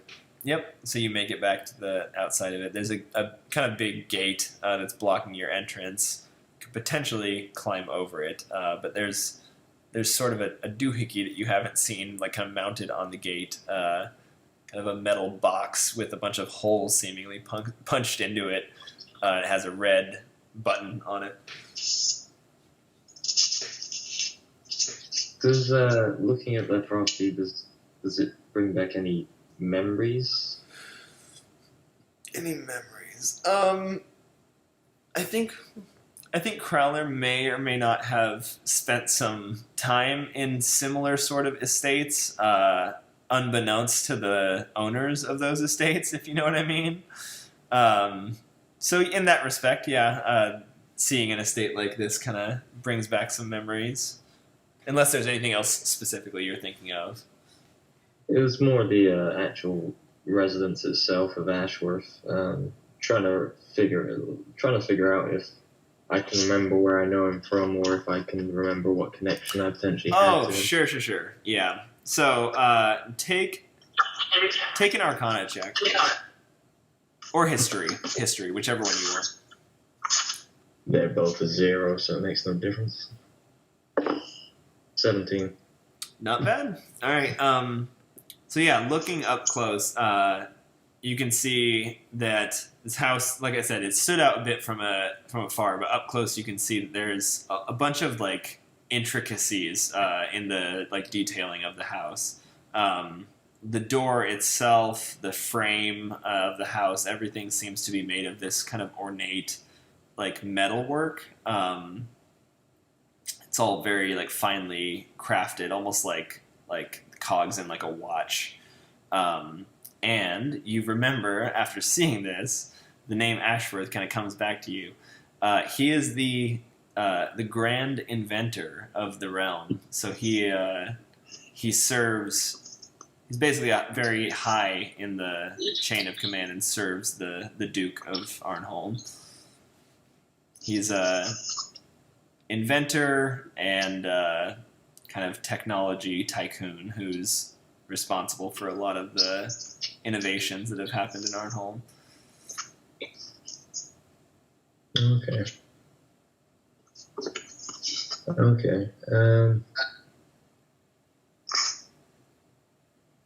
Like, for example, I guess you would recognize that. So he owns the shipping company, the Dimwall shipping company that's based in Brevvel. They're the ones who designed the big hydrofoils, the one that Buffy saw in Starglow and the one that you guys saw get swallowed by the Kraken out at sea. So he's the designer of ships like that. Okay. I want to press the button on the gate or the thing, whatever it was, that box thingy majoggy on the gate. Yeah. With Okay. the holes. You press it, and a few moments go by. A voice kind of comes out over it. A familiar voice. You recognize Ashworth, his kind of gravelly tone. He's like, "Yes, hello."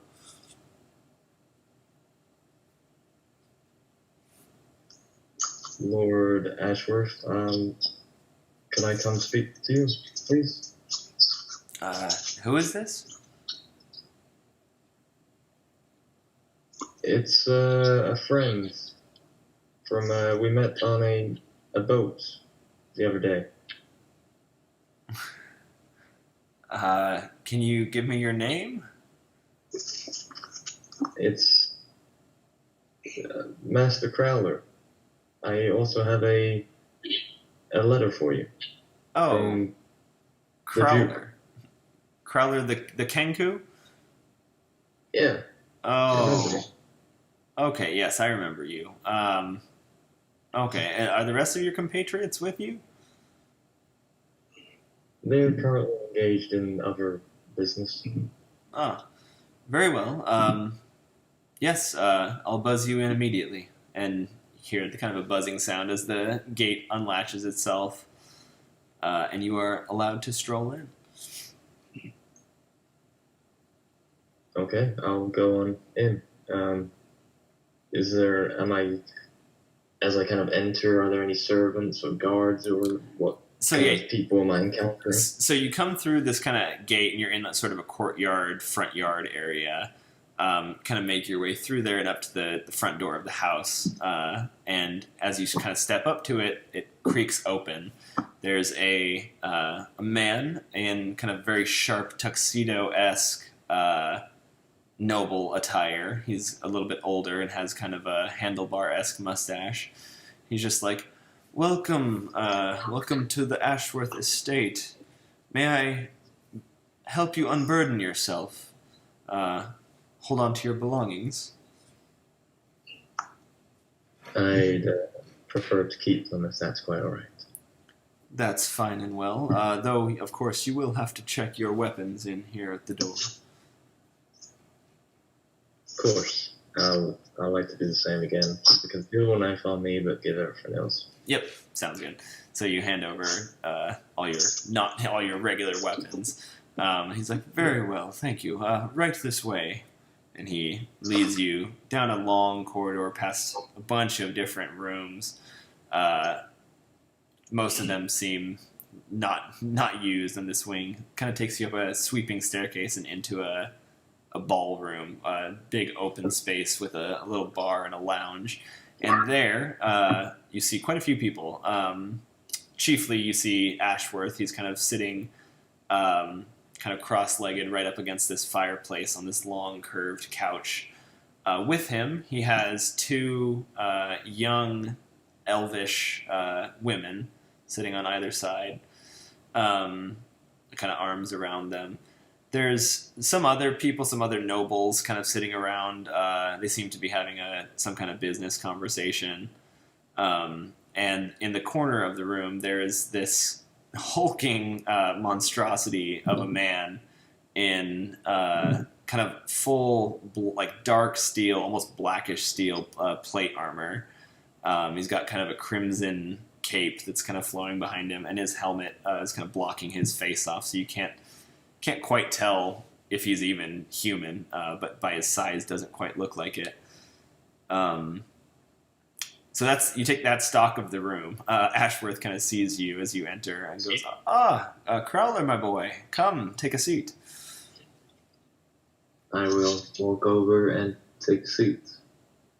Can I get you something to drink? You must be parched after your travels. I'm fine, thank you. Very well. Straight to business. I admire that. So tell me, why is it you've come, Crowler? I expected perhaps Gisbaldo or one of the others, but certainly not you.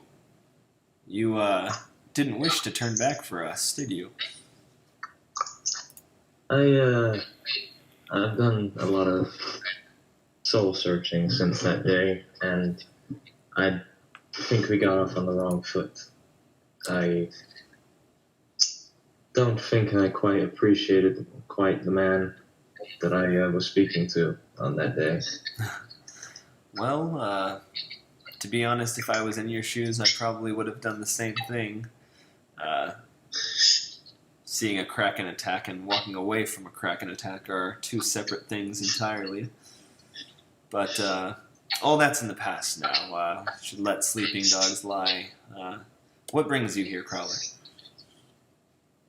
Well, I'll cut straight to the point, Your Lordship. I want to work for you. I want to try and better myself, and I like the life you lead, and I want to be a part of it. I want to learn from you, and, follow in your footsteps. Well, Crowler, to be honest, that's exactly what I was hoping to hear when I saw you and your group. Was hoping you'd want to come and work for us. I do. And I mean, I will serve you in whatever capacity you wish. I'm not afraid to do what other men may not be willing to. Well, in that case, it might just so happen I have a way for you to prove yourself at this very moment.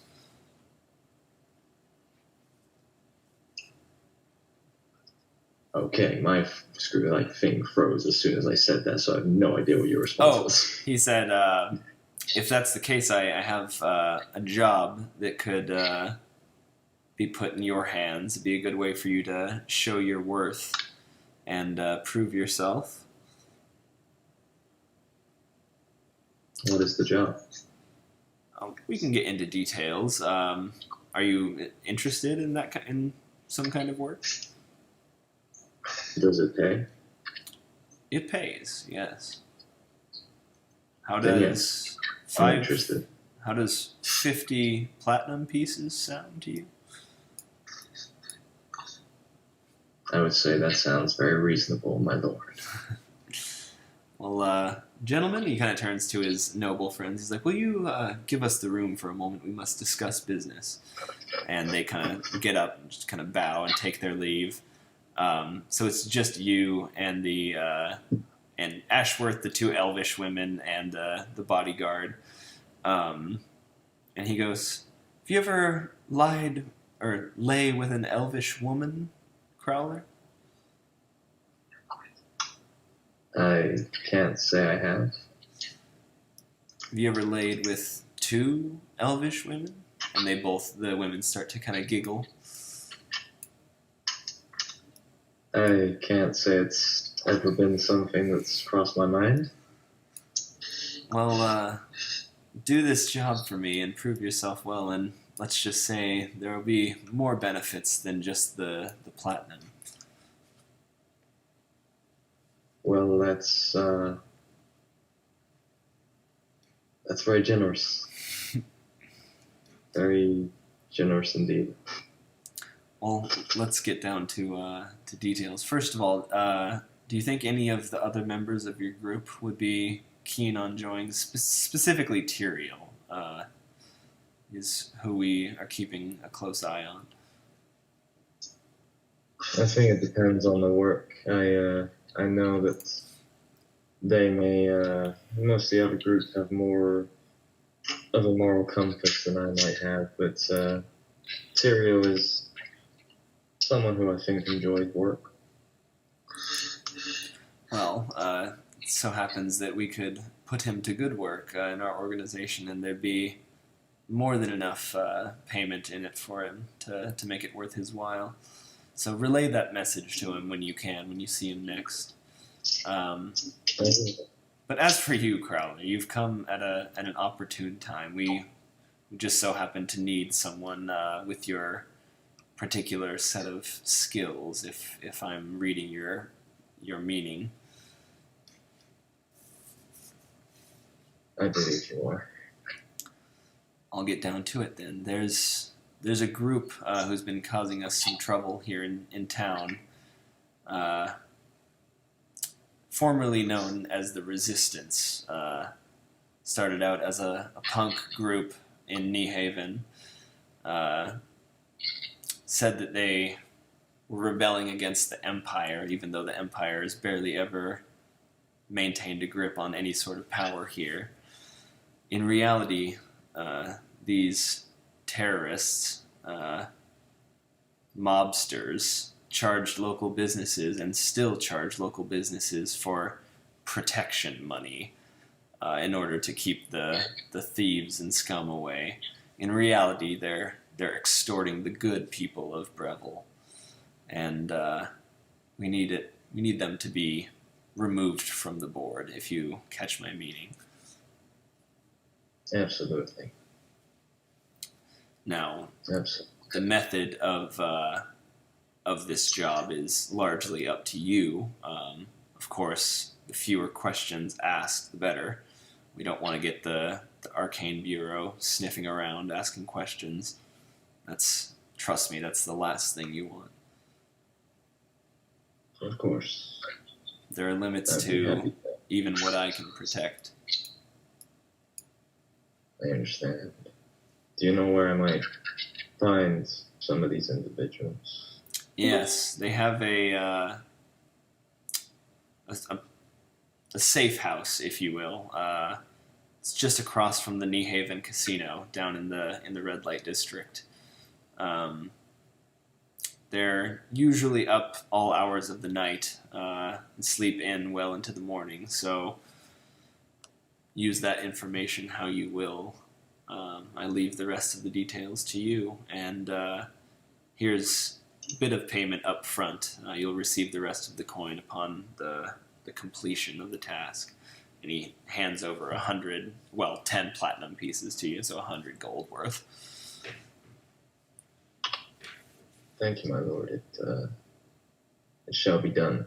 If I might ask one somewhat of a favor, is there anything that you may grant upon me to which that can potentially gain me access to areas that might otherwise not be known? I'm aware that there's a bit of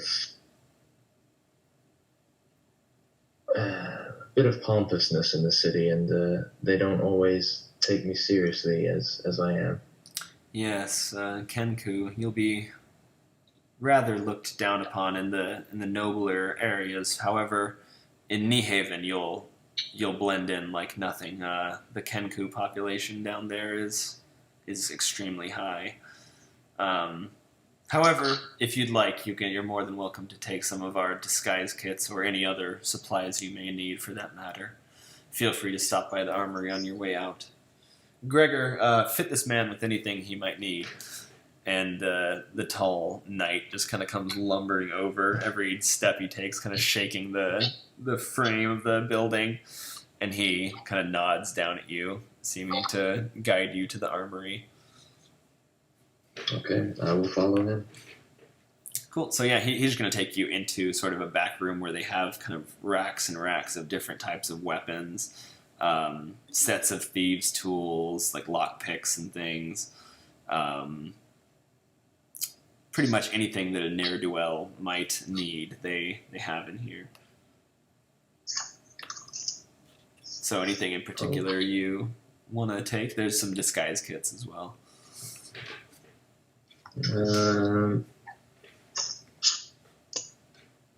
So at the moment, like, I've got a short bow is kind of my ranged weapon. Is there anything that the armory will have which would be superior to my short bow? Maybe a crossbow of some description, which will be better? They have some hand crossbows, which are just kind of simple one-handed weapons.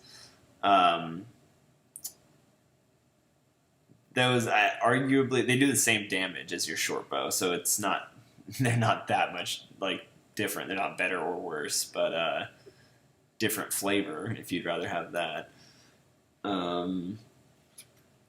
I suppose, if it's one-handed, then it could have benefits that the short bow doesn't, I offer, I guess, maybe. Yeah, let me check and look. I do have proficiency in hand crossbows, so that, I suppose, helps. Yep. You definitely want to have proficiency in the type of weapon. So what weapons are you proficient in? Light weapons, simple weapons, hand crossbows, long swords, rapiers, short swords. Okay, so simple weapons. You could get a light crossbow, which is a D8 of piercing. You could get the short bow you already have. You could get a slingshot, which that's only a D4. Yeah, so not much better. Well, yeah, no, the light crossbow is stronger than the short bow.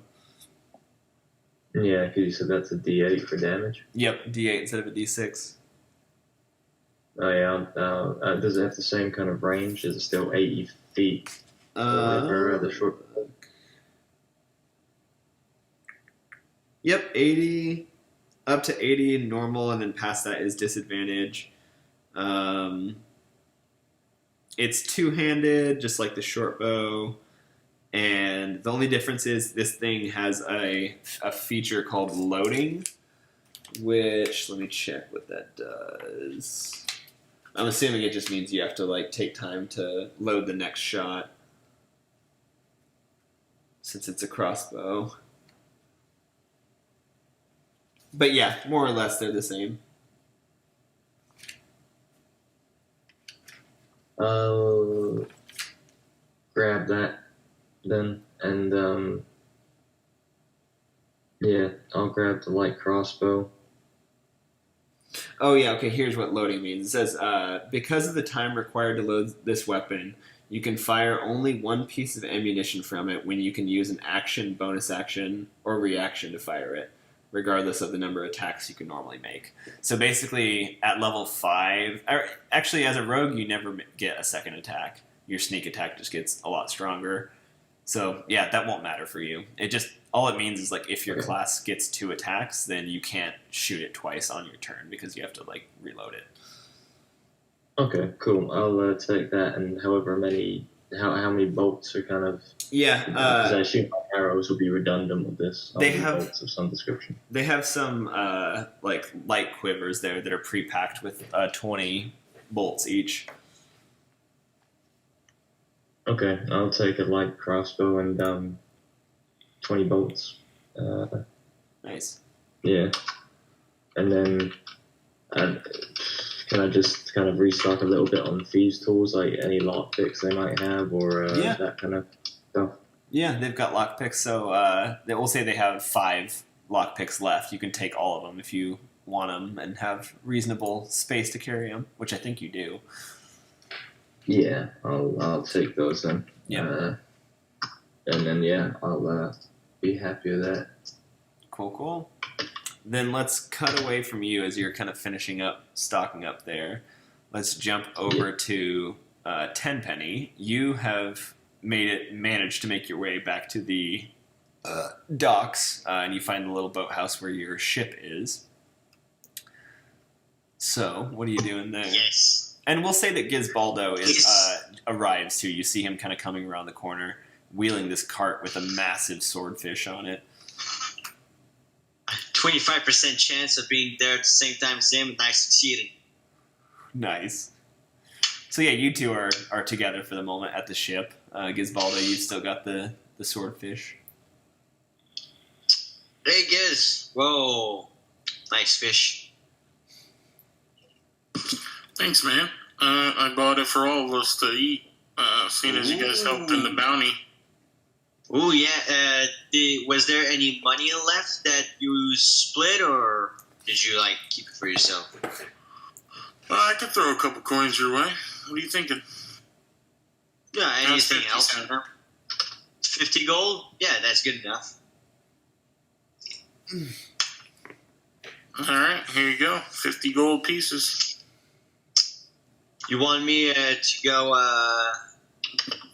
You want me to go buy another bottle of cherry fire to go with that swordfish? Up to you if you want to. You can. I gotta figure out how I'm gonna cook this thing. I don't really know too much about it. I was hoping Sam would be back here to help, but he might still be in that bliss den. Yeah. I'm not going near that crack house, I'm telling you. Yeah, Sam is not there. He's nowhere to be seen. You know I'm anything gonna about cooking? I have seen someone cook many a time before. When I was younger, I've never done it myself, but I have a... That's my Not response fish, when someone asks me IRL if I cook. I've seen someone cook before. I've seen, I mean, IRL, I have cooked, all the way from, steak to fish. Oh, yeah. And everything in between. I've done some cooking, but I'm not good. Maybe I can lend a hand. All right, that'd be fun. I know Crowler and I parted ways after we got our goal for the jewelry. I don't know what he's doing, but what are the others up to? I'm not sure. I went to the stalls in the village to buy this fish, and I think I saw Mara head over to another stall, and I don't even know I have a material. I think he might have went and delivered those books that he had with him when he got on the ship in Starglow. Okay. Or Widow's Point. Cool. No doubt. Okay, yeah, I'm gonna go buy a bottle of whatever strong drink they sell. I'm gonna come back. Alright, if you see anybody, Sam, Tyrael, Mara, Crowler, tell them that I'd like us all to have dinner back at the boat tonight. Hey, that sounds amazing. And if they can cook, be much appreciated. All right, so Gizbalda, you're gonna go down to That the would be a galley big and bonus. start prepping the fish. Yep, I'll take it downstairs, start prepping it. Nice. All right, so yeah, you get down, start getting acquainted with the galley there. Tenpenny, you step off the boat, and yeah, you're still kind of on this kind of big harborfront promenade. And down the way, a little ways, you can see kind of a bustling business, some people outside drinking. It seems to be a big tavern on the waterfront. That does not seem like a coincidence, so I'm going to head there. All right, so you head down the street, and sure enough, it's a big tavern. Let me give you some details. Not like huge, but modest in size. It's called the Harbor View Inn and Tavern, and you can see there's a fair few people feasting down on some pretty good-looking seafood dishes and getting their drink on. But seems to be mostly like fishermen and dock worker clientele here. But anyways, you step in, and there's a kind of a grizzled seafarer-looking guy behind the counter. He sees you coming in. He goes, "All right, this one's not a sailor, is he?"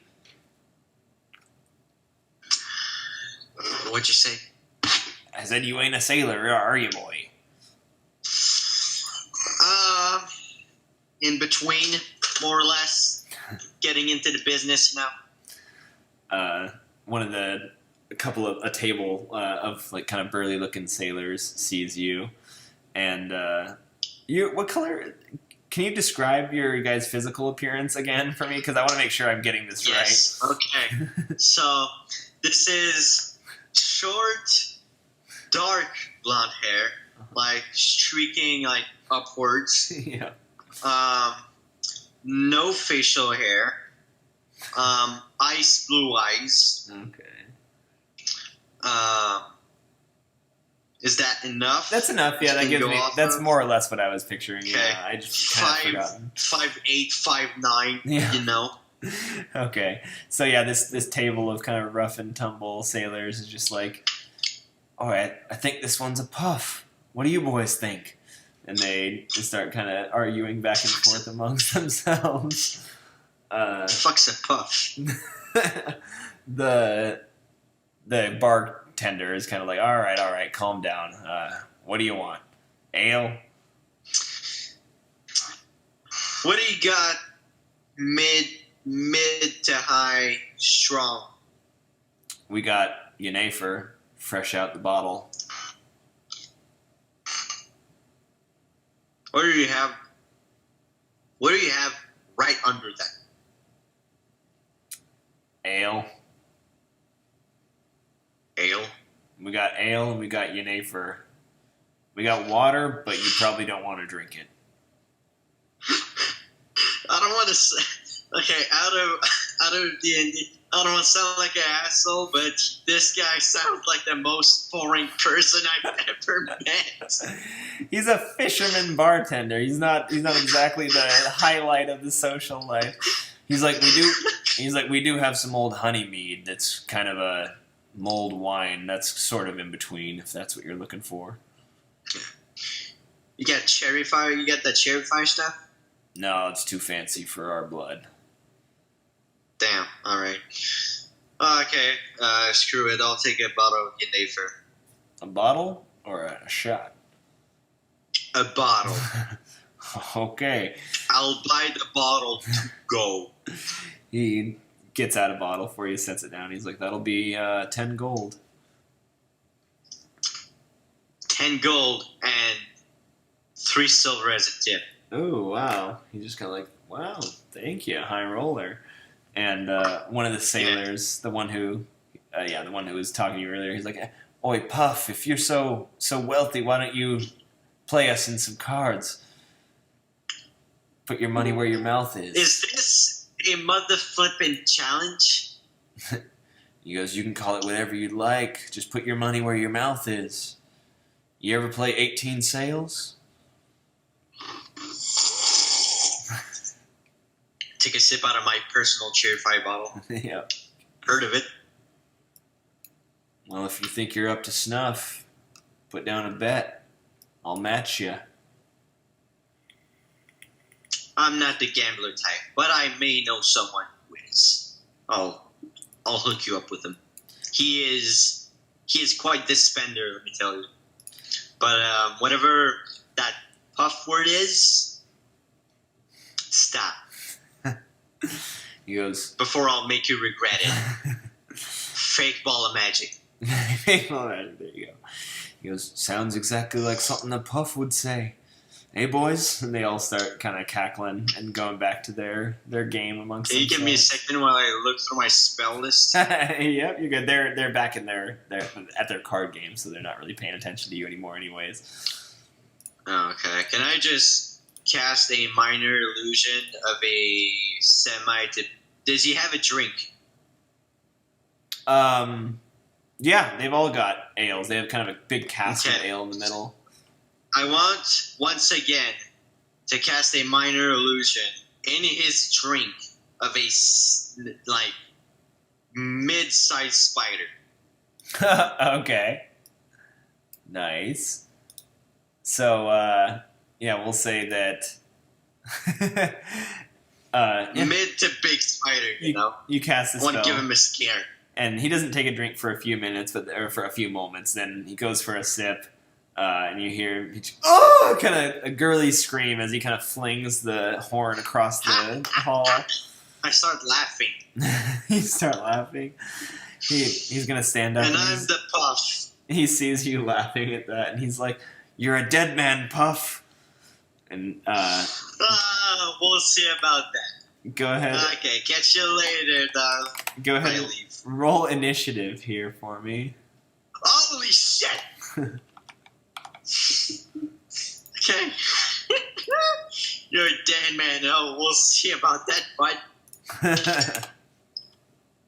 Okay, I think he swings before me. I got 4. Okay, give me 1 sec. I gotta roll for him here. Let me put on the. Okay, I'm good now. All right, let's see here. All right, glasses off, boys.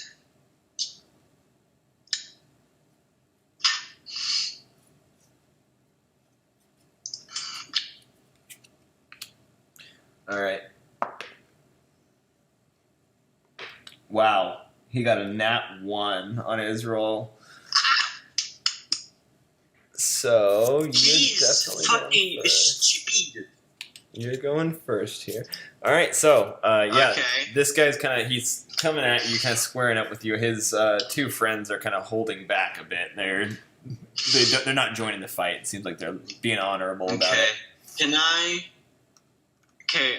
Before I do my action, I'm gonna turn to the bartender. I'm like, "Do you allow magic in here?" The guy just like shaking his head. He goes, "No magic, no magic." No magic? Okay, that's fine. I take out my light crossbow and shoot him in the leg. Okay, nice. Go ahead and make an attack roll here. Where's my dice? Oh, there it is. Okay, attack roll. That's a 20, right? That is a 20. Yep. Plus your modifier for Okay. your weapon. My modifier for my weapon. I don't know what a light crossbow modifier is. All of your weapons. So if it's a ranged weapon, it's going to be your dexterity and your proficiency. Proficiency, as in, like. You should have a If I'm proficiency proficient in- bonus up at the top. It's like Okay, a plus proficiency. Yeah, it's in my proficiency, so +2 Yep. plus my modifier. 2. So +2, yeah, plus your dex modifier. And if you want to write down that So it's total, basically. you can yeah. put that in your weapon So it's- slot. So I'm just doing basically +4 to my roll, and my roll is a 19. I got 15. Okay, yep, that'll hit. Go ahead and roll damage. And that is a. That's 1d8. You're using a crossbow, right? Make sure you keep track of the bolts that you're Yeah. shooting, too. I don't remember how many bolts I have because my version of the character sheet got deleted, and you sent me. Oh, okay. Let's say... You sent me your version of my character sheet. 10 bolts. No, you would have started with 20, and I don't think you've really shot it that much. Let's say you have... No, it was... No, I used my dagger or my spells. Yeah, so let's say you have 18 left. Just put down 18 and keep track of it from there. 18. Okay, shoot him in the leg. Alright, so yeah, And then you, damage is... roll damage. No, that's a D4. Goddamn.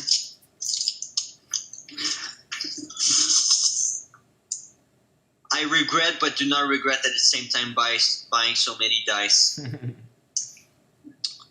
Okay. Oh shit. Okay, 5.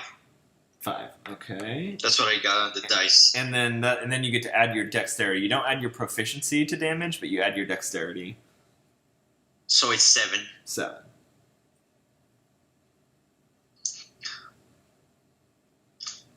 Okay. So you just kind of quick draw, almost like a western, your crossbow, and just let loose this bolt. It's gonna just sing across the room and stick into this guy's thigh. He just kind of, oh fuck! There you go.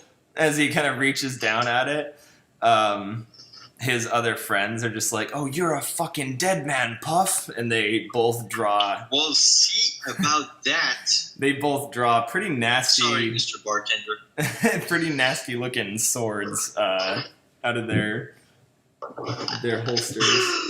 Oh, they do not know what's coming. Is that you? Yeah, I'll just say before like that, I'm just gonna say out loud, let's take this outside and not destroy this very nice man's bar. Okay, so you're calling it out. Shall we? The guy who you just shot is gonna pull out a rapier, and he's just like, the time for talk is long gone, Puff, and he's gonna lunge I'm towards gonna you. get stabbed in the heart. He's gonna try to stab you. It's a 12 to hit. What's your armor class? My armor class is 17. Nice. So, yeah, you just kind of nimbly, step to the side, avoiding this thrust from the rapier. And while he was doing that, his two friends have kind of come up along the sides of you, flanking you. And they are each going to take a slash at you. They seem to have short swords. First one is going to be a 16, so that'll miss. Second one... You idiot! Second one's a crit, though. It's a nat 20. That's not good. Let's see. Well, it took 2 other guys before him. That's true.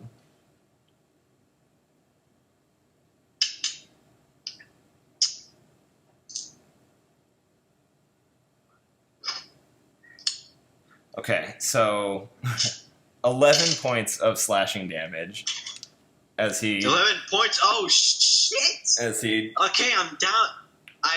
I did not take a long rest since last time I took damage, so I'm down at 4. Oh, there you go. So yeah, that cut's just gonna rip through your armor. You don't have armor, actually, do you?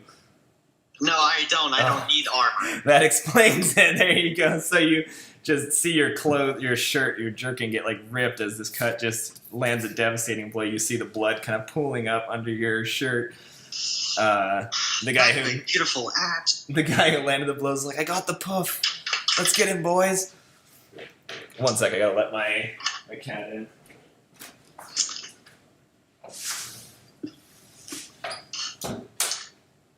All right, so real quick, the top of the round, we're gonna jump away from you. We'll come back in a sec. So, Mara, what are you doing at the moment?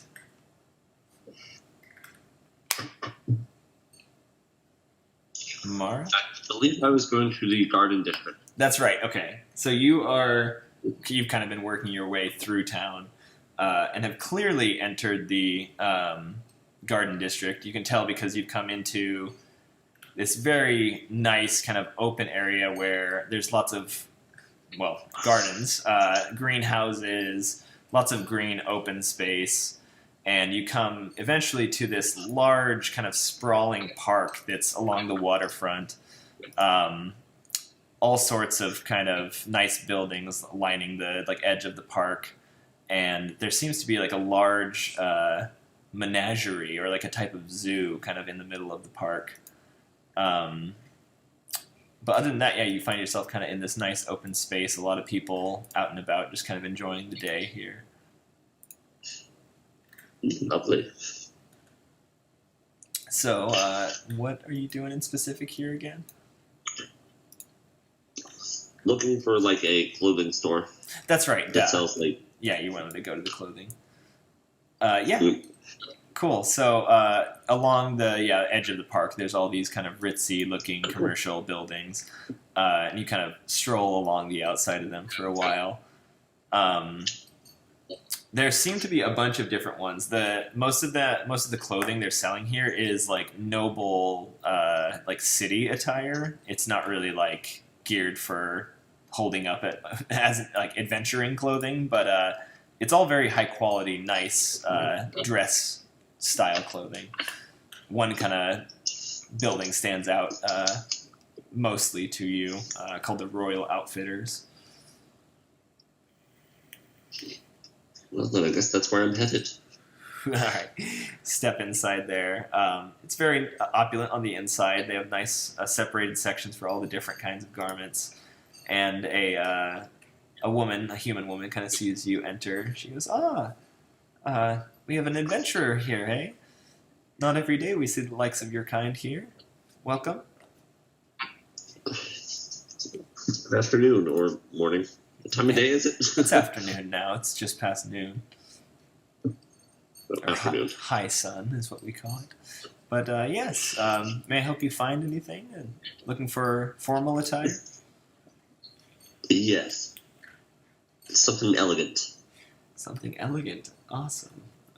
Excellent. We can set you up with that. Are you attending an event, a gala, or something like that? I just want to look nice for the city.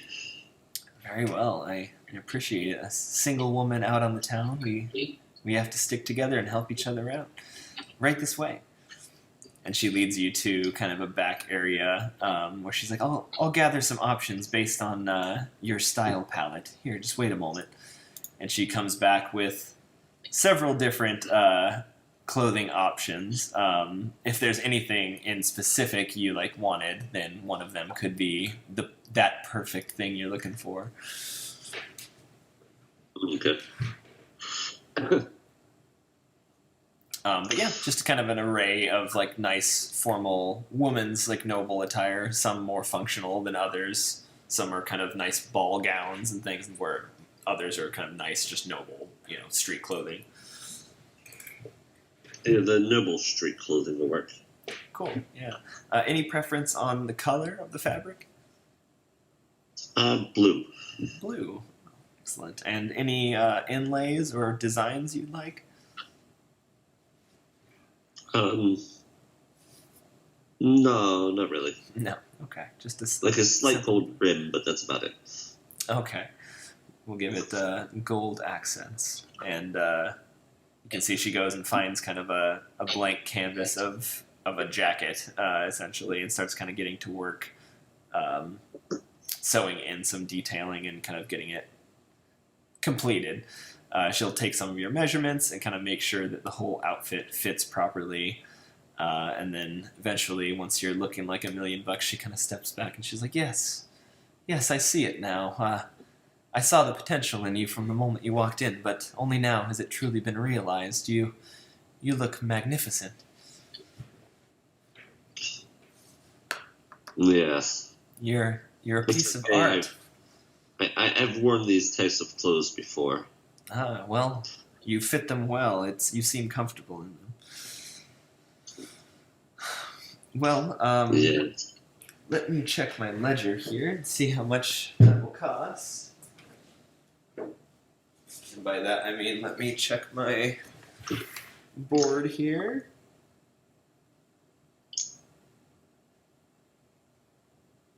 She goes, that'll be 25 gold pieces. Oh,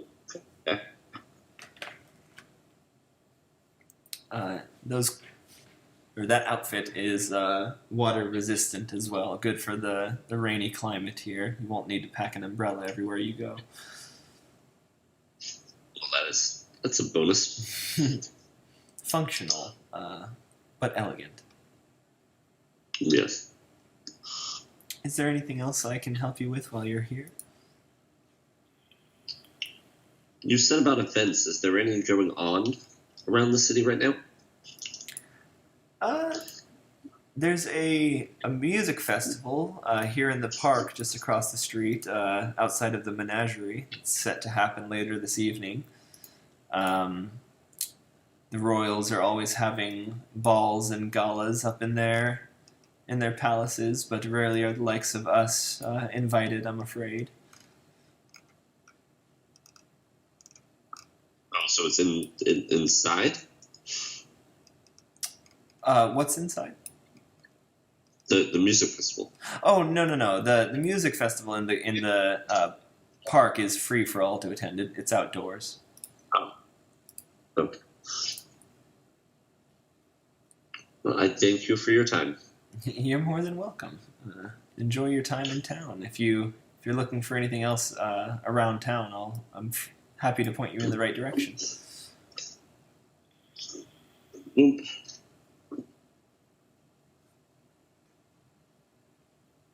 Well, I'm good. All right. Well, safe travels, my lady. Stay safe. You as well. You step back outside of the building, and you can see the overcast skies have kind of come back. It looks like it's forming up to start raining again. You feel a kind of slight drizzle starting. So you're happy to be outside in your new clothing now. And you fit in a little bit more, too. You look the part of this area, this part of town. Yes. Nice. So what are you doing from there? I'm assuming I wouldn't know. Well, no, I would know because he went back to the boat, wouldn't I? Yeah. We'll say that he told you that when when he you... headed back. Yeah. So I'll go back to try and find him. Okay. I feel like someone movie about cheese. What about cheese? Okay, so you start heading back to the boat. Tenpenny, let's see. That's right, yeah, let's jump back to Tenpenny real quick. He's in the poo. Give me a sec here. Okay, so Tenpenny, back to you at the top of the round here. This guy just landed a pretty nasty slash on you. What are you doing here? There's still 3 dudes kind of sprawled out in front of you. So you said, no, if I'll do this correctly. I'm here, guys in front of me, 2 on the side. Mm-hmm. Can I use some of my movement to place myself so they're all kind of in the same diagonal? So like step around to the side of them, yeah. Yeah. Yep. You dash around the side of it, go like this, say, I'm sorry, and cast Ray of Frost. Okay, nice. I like it. These bitches. Alright, so I'm pretty sure they have to make a check here. Let me double check on what the check is. Oh god, I got the hiccups.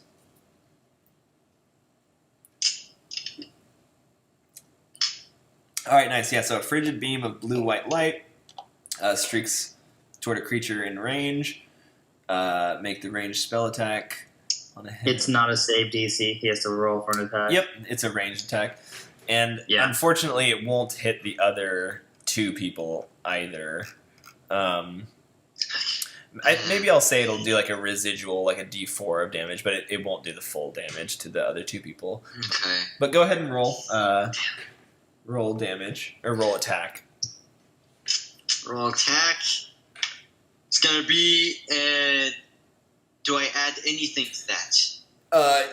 What are you attacking with? The rate of frost, yeah. Yeah. So that'll be your spellcasting modifier, which I believe for sorcerer is your charisma, I want to say. Minus the charisma. Yeah. So add your charisma. And modifier. that is a +4, which will add up in total to 22. That will hit. Roll damage. I sure hope so. Jesus Christ, I'm about to fucking die.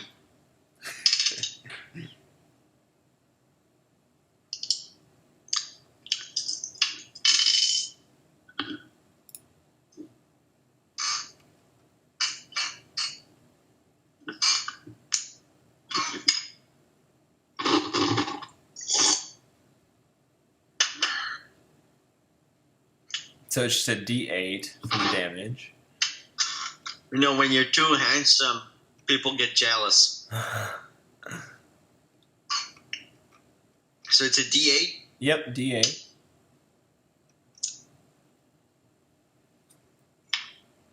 That is a 7. 7, okay. Well, no, I don't. Nope. Do I add anything to that? Nope. My With magical attacks. Spell attack bonus, or? No. Nah, this damage is weird for spells. Like, for, like, melee and ranged attacks, you'll add, like, your dex or your strength. But for, like, any magic spell, it's just the flat roll. Whatever you roll damage. Yeah, because spellcasting has spellcasting class, spellcasting ability, spell save DC, and then spell attack bonus. Yeah. It's usually because spells have a higher chance to hit, like, higher damage on, like, an average roll anyways. So, like, they don't need the plus from your strength, dex, or, like, charisma for it. Yeah, and the attack bonus is just that's like what you add to your attack rolls. So that number is already calculated for you. So whenever you make a spell attack, that attack bonus is what you add to the D20. Spell attack bonus. Yep. It's like if you do an attack roll, okay, then 24. Yep. So that's how you know what to add to your. That should just be your charisma modifiers. They should be the same number. It's my charisma modifier is +4, but the spell attack bonus that I have is a +6. That makes sense because it's 4 and then +2 from your proficiency as well. So it's +6 total. Okay, but you did 7 damage. All right, so you 7 damage to the main guy. Yep. This is going to be the guy on his flank. One of the guys on his side. Because he was in the middle. But yeah, you blast out with this kind of bluish white beam of frost.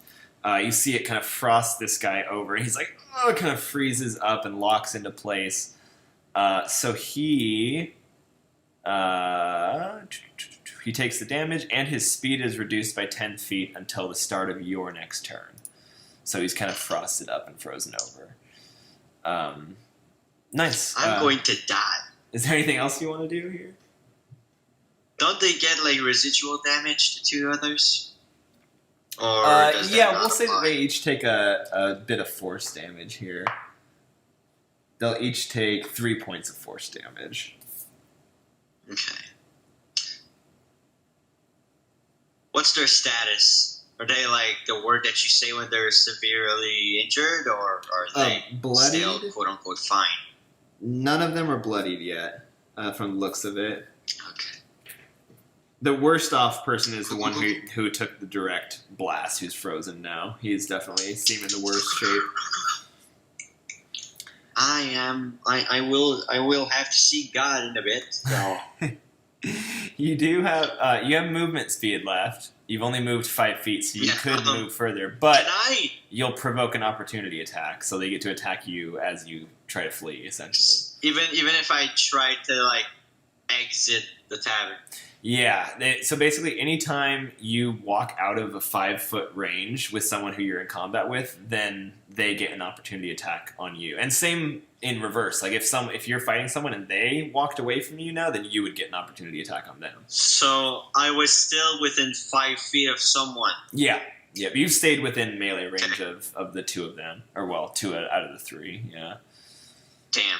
God, okay. The only way to really get around opportunity attacks, you have to like use your action instead of attacking. You would use disengage, which allows you to move your full movement speed, but then no one can use an opportunity attack on you. So it's kind of like getting out of there. Disengage counts as a full action. Yeah, it's a full action is the thing. Yeah. Okay. Well, I'm going to use as much movement speed as possible to get the fuck out with the Yennefer. Okay, yep.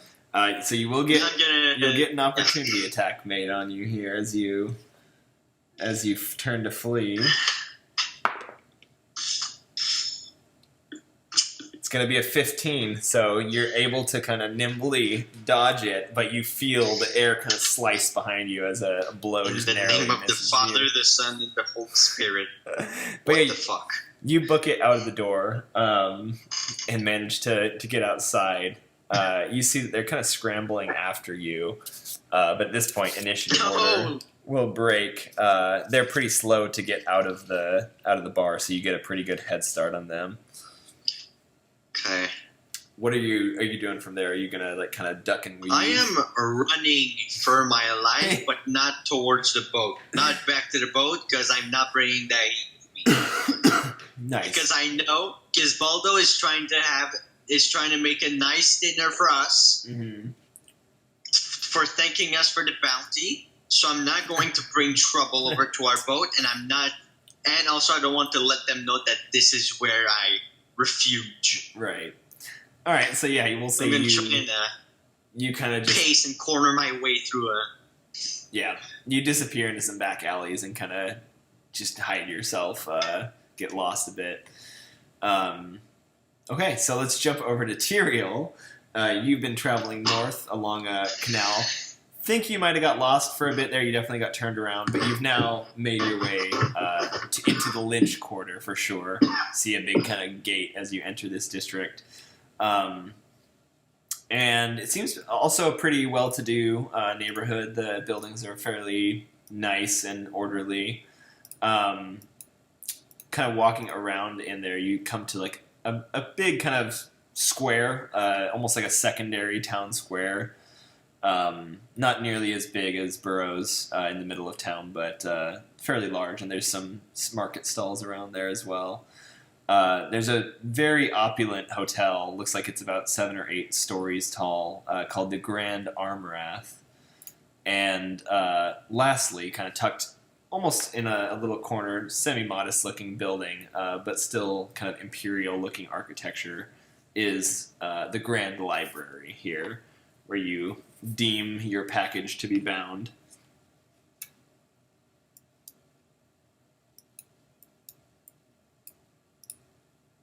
You there, Tyrion?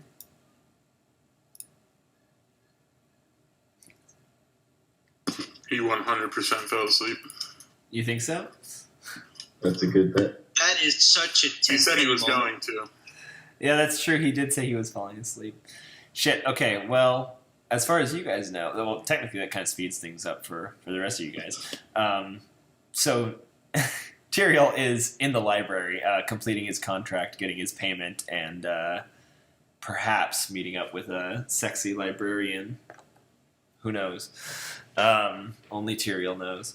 So the rest of you, let's see. Mara and Gisbaldo, you guys are still at the ship. Crowler, that's right. Okay, you're still on your thing here. So you've got all the gear together from your gear up session, and you've welcomed back out onto the street here. Ashworth bid you adieu and said you're welcome to come back whenever. Just let him know when the job is done. Good guy. Thank you. I will try and get my bearings and head back to the boat in hopes that someone might be there from the group. Okay. Did you say you get your berries? Bearings. Oh, bearings. Okay, I was like, I don't remember you bringing berries up in there. Okay, yeah, no. So you get your bearings fairly quickly. You kind of getting a little more familiar with the west side of town here as you've been spending a lot of time mulling about. So you make your way kind of down along the Grand Canal, eventually kind of find the western docks there at the Palace District, and eventually come upon your ship in the little ship house, you find Mara's there, and you can smell the smells of fish being cooked, kind of wafting out of the galley. Okay, I'll go aboard and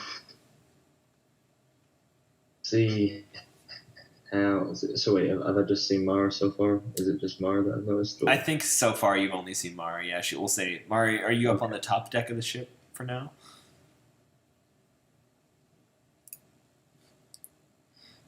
Mara here. Is Flame falling asleep? No, I just have my thing muted. I didn't realize it was muted. Yeah, I'll say I'm on the upper deck. Okay, so yeah, you've seen Mara. Haven't seen Gizbaldo yet, but you can smell something's cooking downstairs for sure. All right, I'll go up to Mara and so how do things go with the prisoner? It went well. He's where he belongs now. I guess you're right. Is anyone else here? Just Tyrael, or not Tyrael, Gizbaldo. What happened to Tyrael and Sam? Sam never came back from the crack den. Or the smoke shop, I should say. Alright, And well, Tyrael, we haven't seen him all day. maybe he's dead. Yeah. Would hope not. Oh yeah, of course. I'll go down and see Gizbaldo. Yes. So you step Delivery down. back. He's cooking dinner for everyone. You step down into the galley, into the smell of fish being cooked. Gizbaldo, go ahead and roll a performance check here to see how well you've cooked or prepared this. Hey, Fuller, you want to roll die for me? Why? I'm not near my computer right now. Oh, okay. I'll use a blue one. Or near my dice set, yeah. Alright, D20, right? Mm-hmm. Okay, and Gizzy gets a 15. 15. Okay. Pretty good fish. Yeah, so you can see, you come down there and you find Gizbaldo kind of hard at work. Seems like he's figured out what he's doing pretty well, or either that or he has some experience cooking. He's kind of sectioned out this large swordfish kind of neatly and has flayed them, gotten the bones separated, and has started frying up some little fillets in the griddle here. It's got some garlic and some herbs in there. The aroma's just chef's kiss. I'll go up to him and ask him if he wants to do some more work in the city.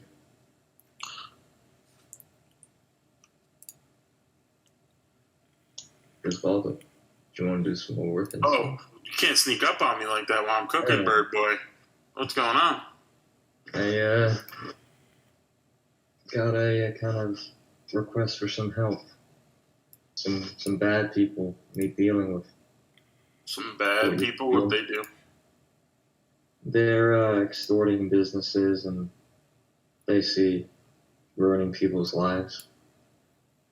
Oh man, that is some bad stuff. Here, will you taste this for me? What is it? It's just the broth I'm using from the chicken. I just want somebody else's taste. Or not the chicken, the fish. The broth I'm making to go alongside the fish. You sure Mara doesn't want to taste it? I didn't even know if Mara was here, first off. Secondly, you're the one here. Do you not trust me? I don't trust anyone. It's just broth. I swear to Elvisar, it's just broth. I'll even make the airplane noises like you're used to. You can open your mouth and I'll just... I'm gonna look at you. Wait, do they have airplanes in this? In D&D? No. That might be. There's... Okay. I'll make hang glider noises. There are airships. I'm gonna... so have you got this on a spoon, this broth or whatever? Yeah, I'm spooning it out of the the pot that I'm cooking in. I'm gonna snatch the spoon away from you with a kind of disgusted look at you, and try the broth. The broth. It's pretty damn good. Fish stock broth. It's hearty and warm and fills your belly. And yeah, compelling broth. For as far as broth can be, it's pretty damn good. I'll look back at Gizbaldo, hand him the spoon, and go, "Yeah, it's all right." Nice. First time I've gotten approval of something that I cooked from a Kenku. Add that to the bucket list. I love it. So you interested in helping me, or what? I mean, I'm always interested in helping out. Get the bad guys off the street. I just have to know a little bit more information. Who's the good guys in this scenario? We are. No, well, I know we are, but who's getting you to do this job? Really? I mean, you just meet somebody on the side of the road that offered you a job. It's not the police. We were already there, or the guard. We were already there. They would have mentioned something like this. I ran into an old friend. Okay. He told me this about old this. friend reliable, trustworthy. Yeah. I mean, you trust how much me, that don't you? is coming from you. So I was gonna say, you trust me, right? I don't, but I'm sure I'd be. Yeah, I guess I could help you. All right. I suppose can brief the others or let the others know when everyone's back to the boat. See if anyone else wants to help us. That sounds good. I think Tenpenny went to get something to drink to go with our lovely dinner that I'm making you guys for helping me with the bounty. By the way, here's 50 gold for you for helping me.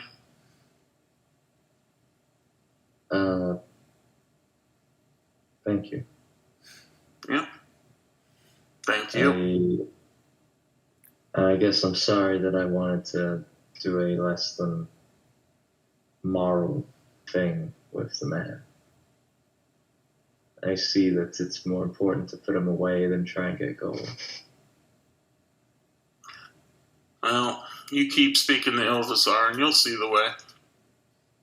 I'm sure I will.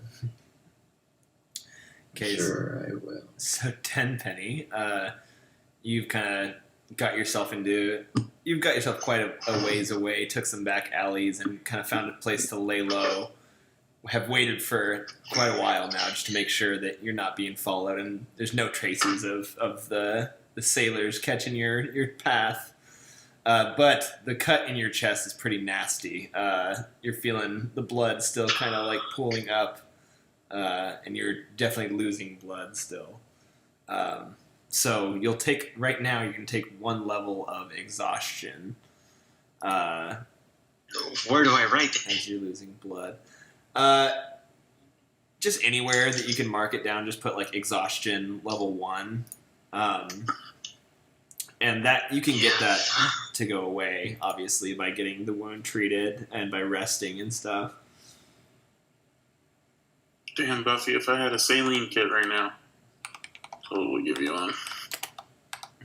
Okay. Yeah, you're seeing the world in shades of black and white now. Okay, so Yeah, you're seeing it black and white. I'm at this stage of the Call of Duty health bar. And I'll tell you. So level 1 exhaustion gives you disadvantage on all ability checks. So if you make an ability check to do something, it's going to be at disadvantage. Okay. I'm going to slowly walk back from the alley. I'm gonna look around. Can I from my point of view, can I spot somewhere where they can sell medical stuff or? Take a survival check. Of course, survival. Do I do that at disadvantage or? Yep. It's an ability check, so at disadvantage. Where is the other? I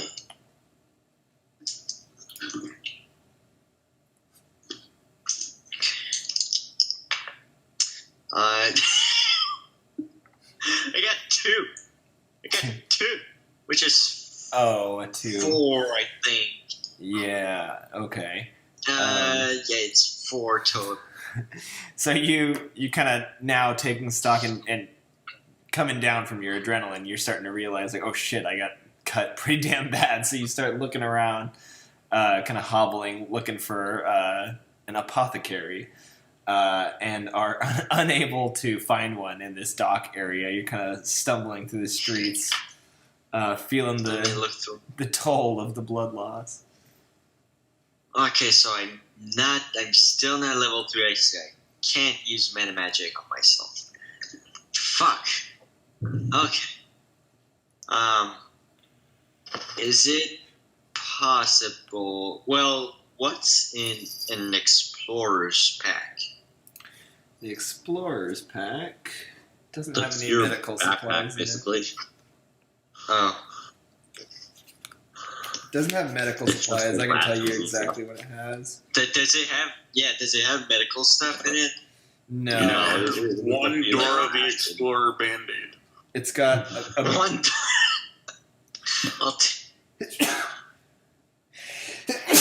Oh, the sneezes hit me. Sorry, it's got so it came with a backpack, a bedroll, a mess kit, a tinderbox, 10 torches, 10 rations, and a water skin.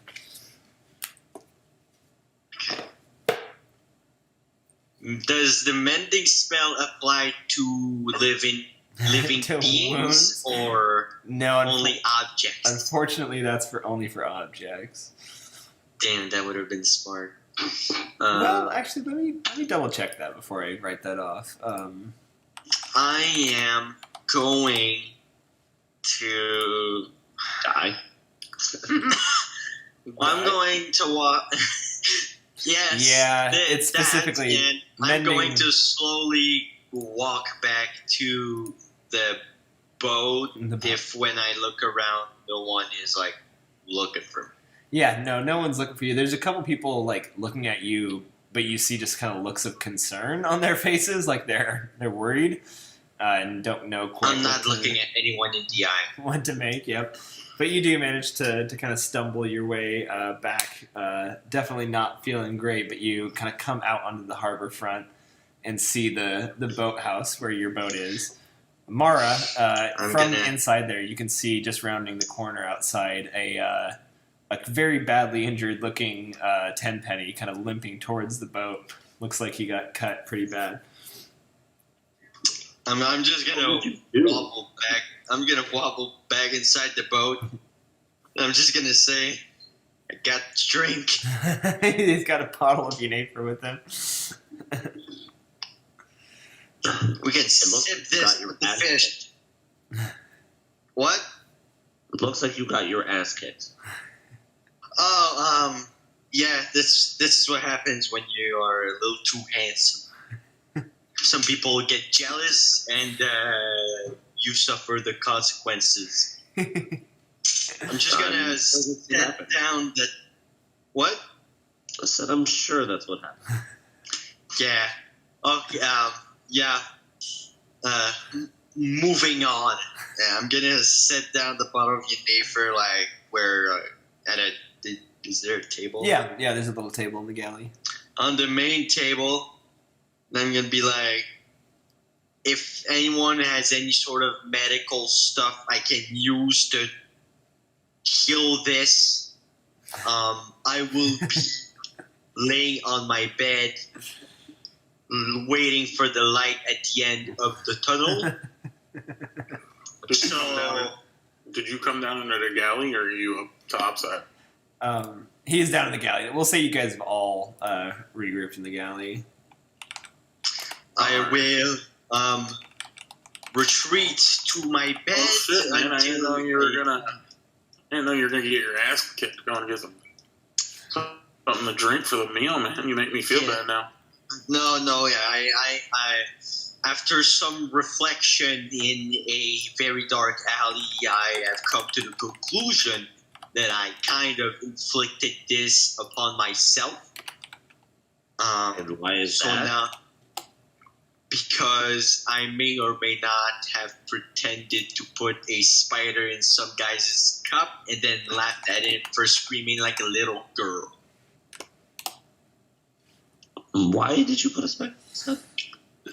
Because I wanted revenge on him calling me a puff, whatever the hell that is. It means you're gay. I am gay? I don't know. That is a pretty bold. That is a pretty bold Would accusation. you like some assistance? You look like hell right now. Well, I fucking know. I have a cut that's going to kill me if I don't treat it. All right. Well, let me work my magic. I'll use lay on hands Nice. on Buffy. Nice. Okay.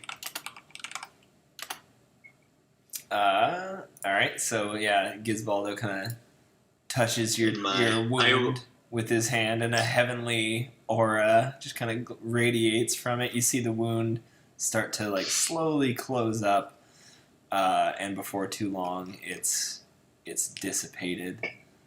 And you get some healing here, I believe, right? Yep, 5 HP. Nice. You get 5 HP then. Nice. Yes, we're making progress. Nice. So yeah, you feel I better. am correct on that. Like pop, but like it's slang for gay, right? Yeah. Yes. Yeah. In British slang. It is indeed. Oh, it's British slang. Yeah. Okay. So wait. So they called me gay. They called you a fairy. Yes. So I went through all this trouble of provoking someone's dignity over just being called gay. Yeah. Which I could not give a single flying fuck about. Oh. But if we can... And just to make this clear, the only reason I would know this is because my character actually is gay. Oh, there we go. Okay. Now, if we can change topics, Gizby, my G, do you need any help? No. Not that I know of. Setting the table or anything? Yeah, Because if you want to grab the plates and stuff or whatever. Yeah. I am trying to do a good thing after messing up about 10 minutes ago.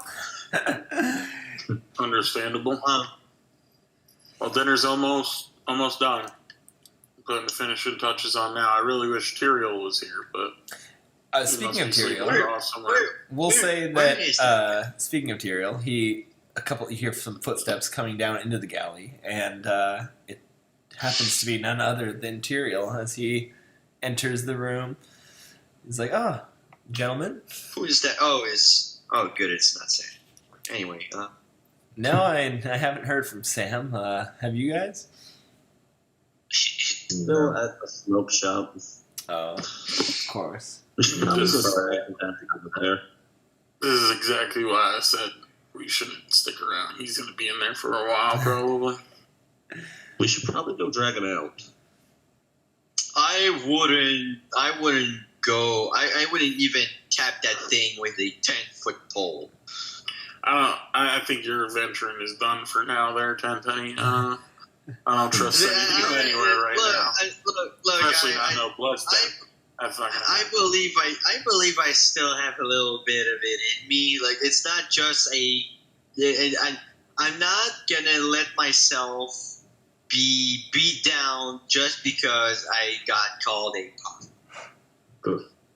I mean, you almost did, though, but I don't feel Flair's like, right "Poof." sending you into a blessed den. But I don't feel right leaving you guys to go there without me. Well, that's fine. Like, I want to be there. That's fine, because as Gizbaldo finishes the meal up and you distribute the plates, everyone kind of finds their place at the table and starts feasting down on the delicious swordfish. You're all going to get a D4 of temporary HP. Sorry, a D6 of temporary HP, not a D4. Great, it's time to roll a 1. Actually. So I will do. One sec. So I got still my temporary hit points from the last meal we had just before we raided that, little island. Mm-hmm. And that was like last night, but we haven't slept since. So You haven't that long temporary rested. Hit points still in effect? Yep, those are still with you. Yep. Okay, so then I'm adding another D6 onto that. Yep, exactly. I rolled a 6. Nice. All right, I got a 2. There's no Nice. bonus to that, right? No bonus, yep. Okay, and Gizzy, you got a... Wow, Gizzy got a 6. Nice. Yeah. There you go. Can I just ask you? Can I just say Yeah. something during? Wait, no, was it? Yeah, so we'll say you guys are all sitting down eating this dinner together. What do you want to say, Tempe? Then I'm just gonna be like, so we kind of shook hands with death a couple of times. Why don't we actually get to know each other instead of just thinking we're fighting with people we don't know? Bare minimum. I'd like to know, who's slash Seeing as you had the idea, why don't you tell us about yourself? Oh, wow. Okay. Let's say, for a part of my childhood, I was risen by a couple of dragons up in the Great White North. Learned some cool stuff. Went back down into big city to try and get an education, but got kicked out because messing with the teachers. And so from that point forward, I just learned the shit myself as much as I could, which is not a lot. And I've been practicing my dialogue and my how well I am with people. I think it pays off. Nice. And to be completely honest, I didn't really do any adventuring before I woke up in that prison with you guys. Mm-hmm. So this is my first and biggest adventure so far.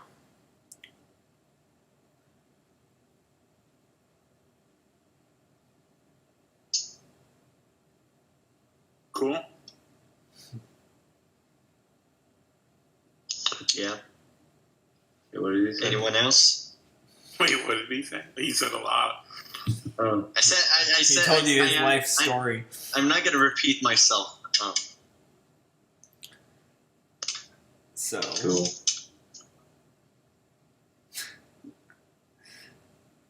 anyone else want to delve into their backstories, or? So I'm gonna spell myself out on my own, not only with my blood but my life. No, you're fine. Years ago, I was a cop, on guard. I love that so much. Rose quickly through the department. Didn't really like what I was seeing. You see a lot of shit on the job. You see a lot of families torn apart, and a lot of death out there. And there's bad people out there, which kind of put a bad taste in my mouth when I met our Crowler here. But as much bad shit that I've seen people come on the other side and make their lives better. So I'm hoping that I can see that same thing in Crowler. But yeah, I'm just trying to look at trying to adventure, you know. I've seen all the bad shit. I want to see some good shit in this land of Arnholm. And obviously, I'm a man of God now, so I would like to spread the word of Ilvisar throughout the land. Sir, this is a Wendy's.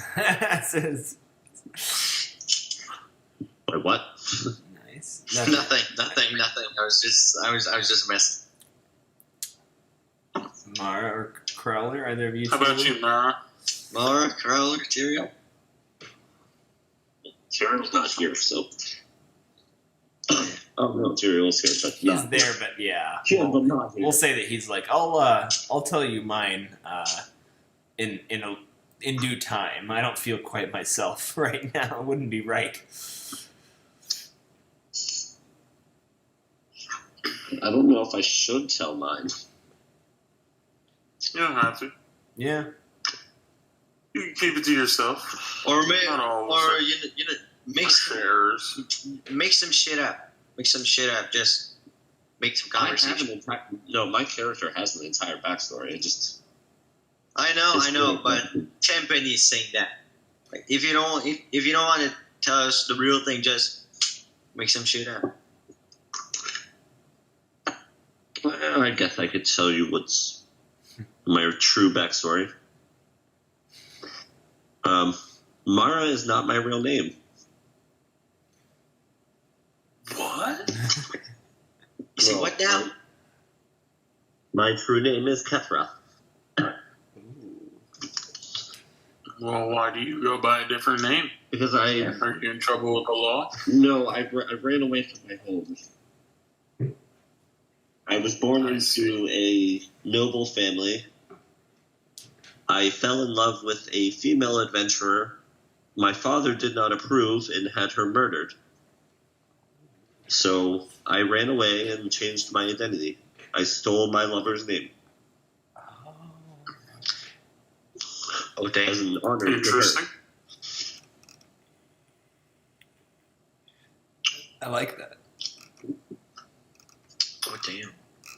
And then you guys all kind of just look to Crowler. Can I just ask a question out of this? Like, it's gonna sound really bad. But does Ilvisar, is he okay with that? Oh, yeah, with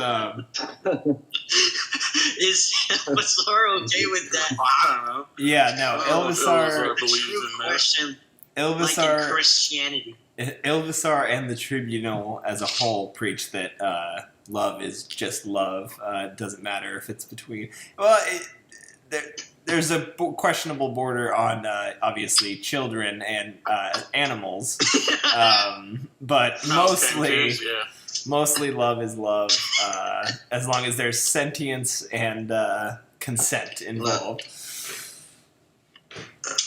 Mm. Well, Mara, Ilvisar loves everybody and believes in love, so you're A-okay in my book. You don't have to hide your true feelings.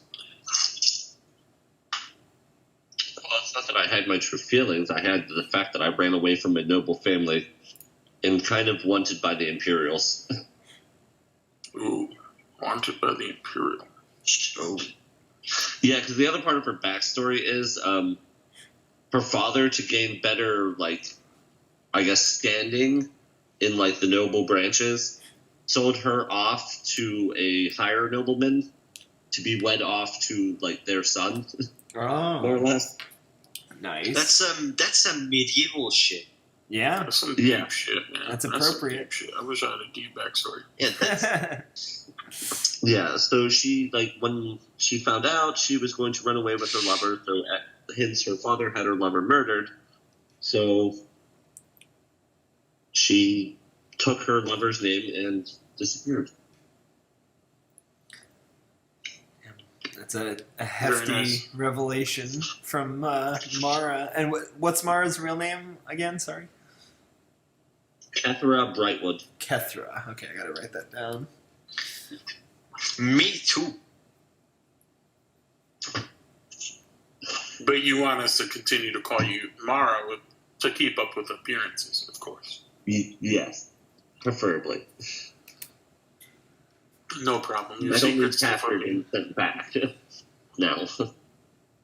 So everyone having told Your secret's safe with me. their deep dark secrets, everyone kind of turns to Crowler, who's sitting quietly finishing up his fish. Oh, with Ocean. I mean, yeah. Alright. I mean, your story's got to be the most intense of them all, Bird Boy. I have a name, Gizbaldo. But, no, it's pretty basic. You know, I abandoned as a child. Parents didn't want me. Raised on streets. Almost died. Stole. Killed. And now I'm here. Go. Seems scant. And you know what? I'm starting to picture those people that I killed, you know? Every single last one of them. That's why I don't murder. I don't Oh. like to kill. And I must deserve Unnecessary. it. Yeah, well, Because usually it's usually for those that don't deserve it's unnecessary blood on your hands. I would only, yeah, I only like to retaliate with just enough force to stop the fight. I like to retaliate so that the fight ends and there ain't no retaliation back. You put them down so they can't get back up. Yeah, well, I almost got put down. I gotta agree with Crowler here, Tenpenny. Many a time when I was a guard and it was really up to either me going home to see my family or the other guy going home to see his family. I'm gonna make sure at the end of the day that I'm the one going home to see my family. Yeah, but it doesn't necessarily mean you have to choose murder. Like that guy back at the fort, I just knocked him out. Yeah, true. But then didn't you tie him up or something? So he's No. probably starved to death by now. I didn't tie him up. I left him lie there. Well, I'm sorry, I was interrupted. No. Look, I will I will only when I say will only retaliate with enough force to stop the fight. I mean, like if they are willing to kill me, then yeah, extreme measures will be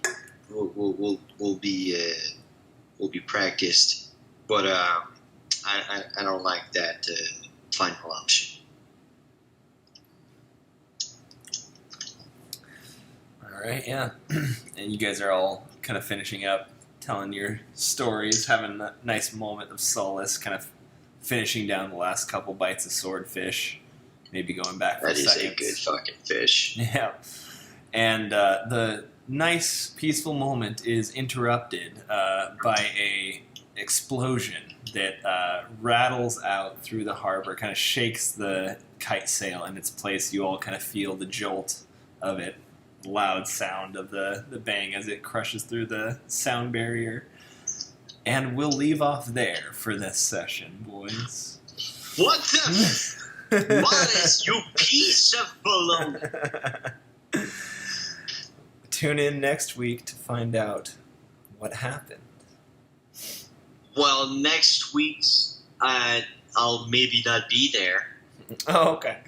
All right. but I'm gonna try to. I'm probably gonna try to fake an illness. All right. Well, even if you can't make it, you'll get filled in on everything that happens, but it's not as entertaining as being. it's true. Huh? You gotta make it. Well, good job, boys. I thought that Buffy was gonna get himself killed there for a moment. Yeah, well, me too. I was literally, as my HP was going down, I was slowly but surely dissociating with Tenpenny. It was like, he's going to die, but I am not. He's going to die, but I am not. I love it. A little part of me will die with him, but not enough to kill. Exactly. I thought it might have been the candies that the old lady had given me, but I was like, is there a Canadian asking other guys to step outside for a fight? Right. What in tarnation is this? I don't believe Whoa, true. don't wanna ruin that. You don't want to ruin that. Where did Tenpenny grow? That fine, very boring gentleman of a bartender, which, by the way, he was extremely boring. Well, I'm glad. In my descriptive notes for him, I literally described my only notes for how he was gray and dull. So apparently that came through rather well. Sounds like me in high school. Yeah. There you go. Oh, Well, if anyone is that watching was this on very good. YouTube, thanks for making it this far. Tune in next week to see what this crazy crew gets up to. And peace.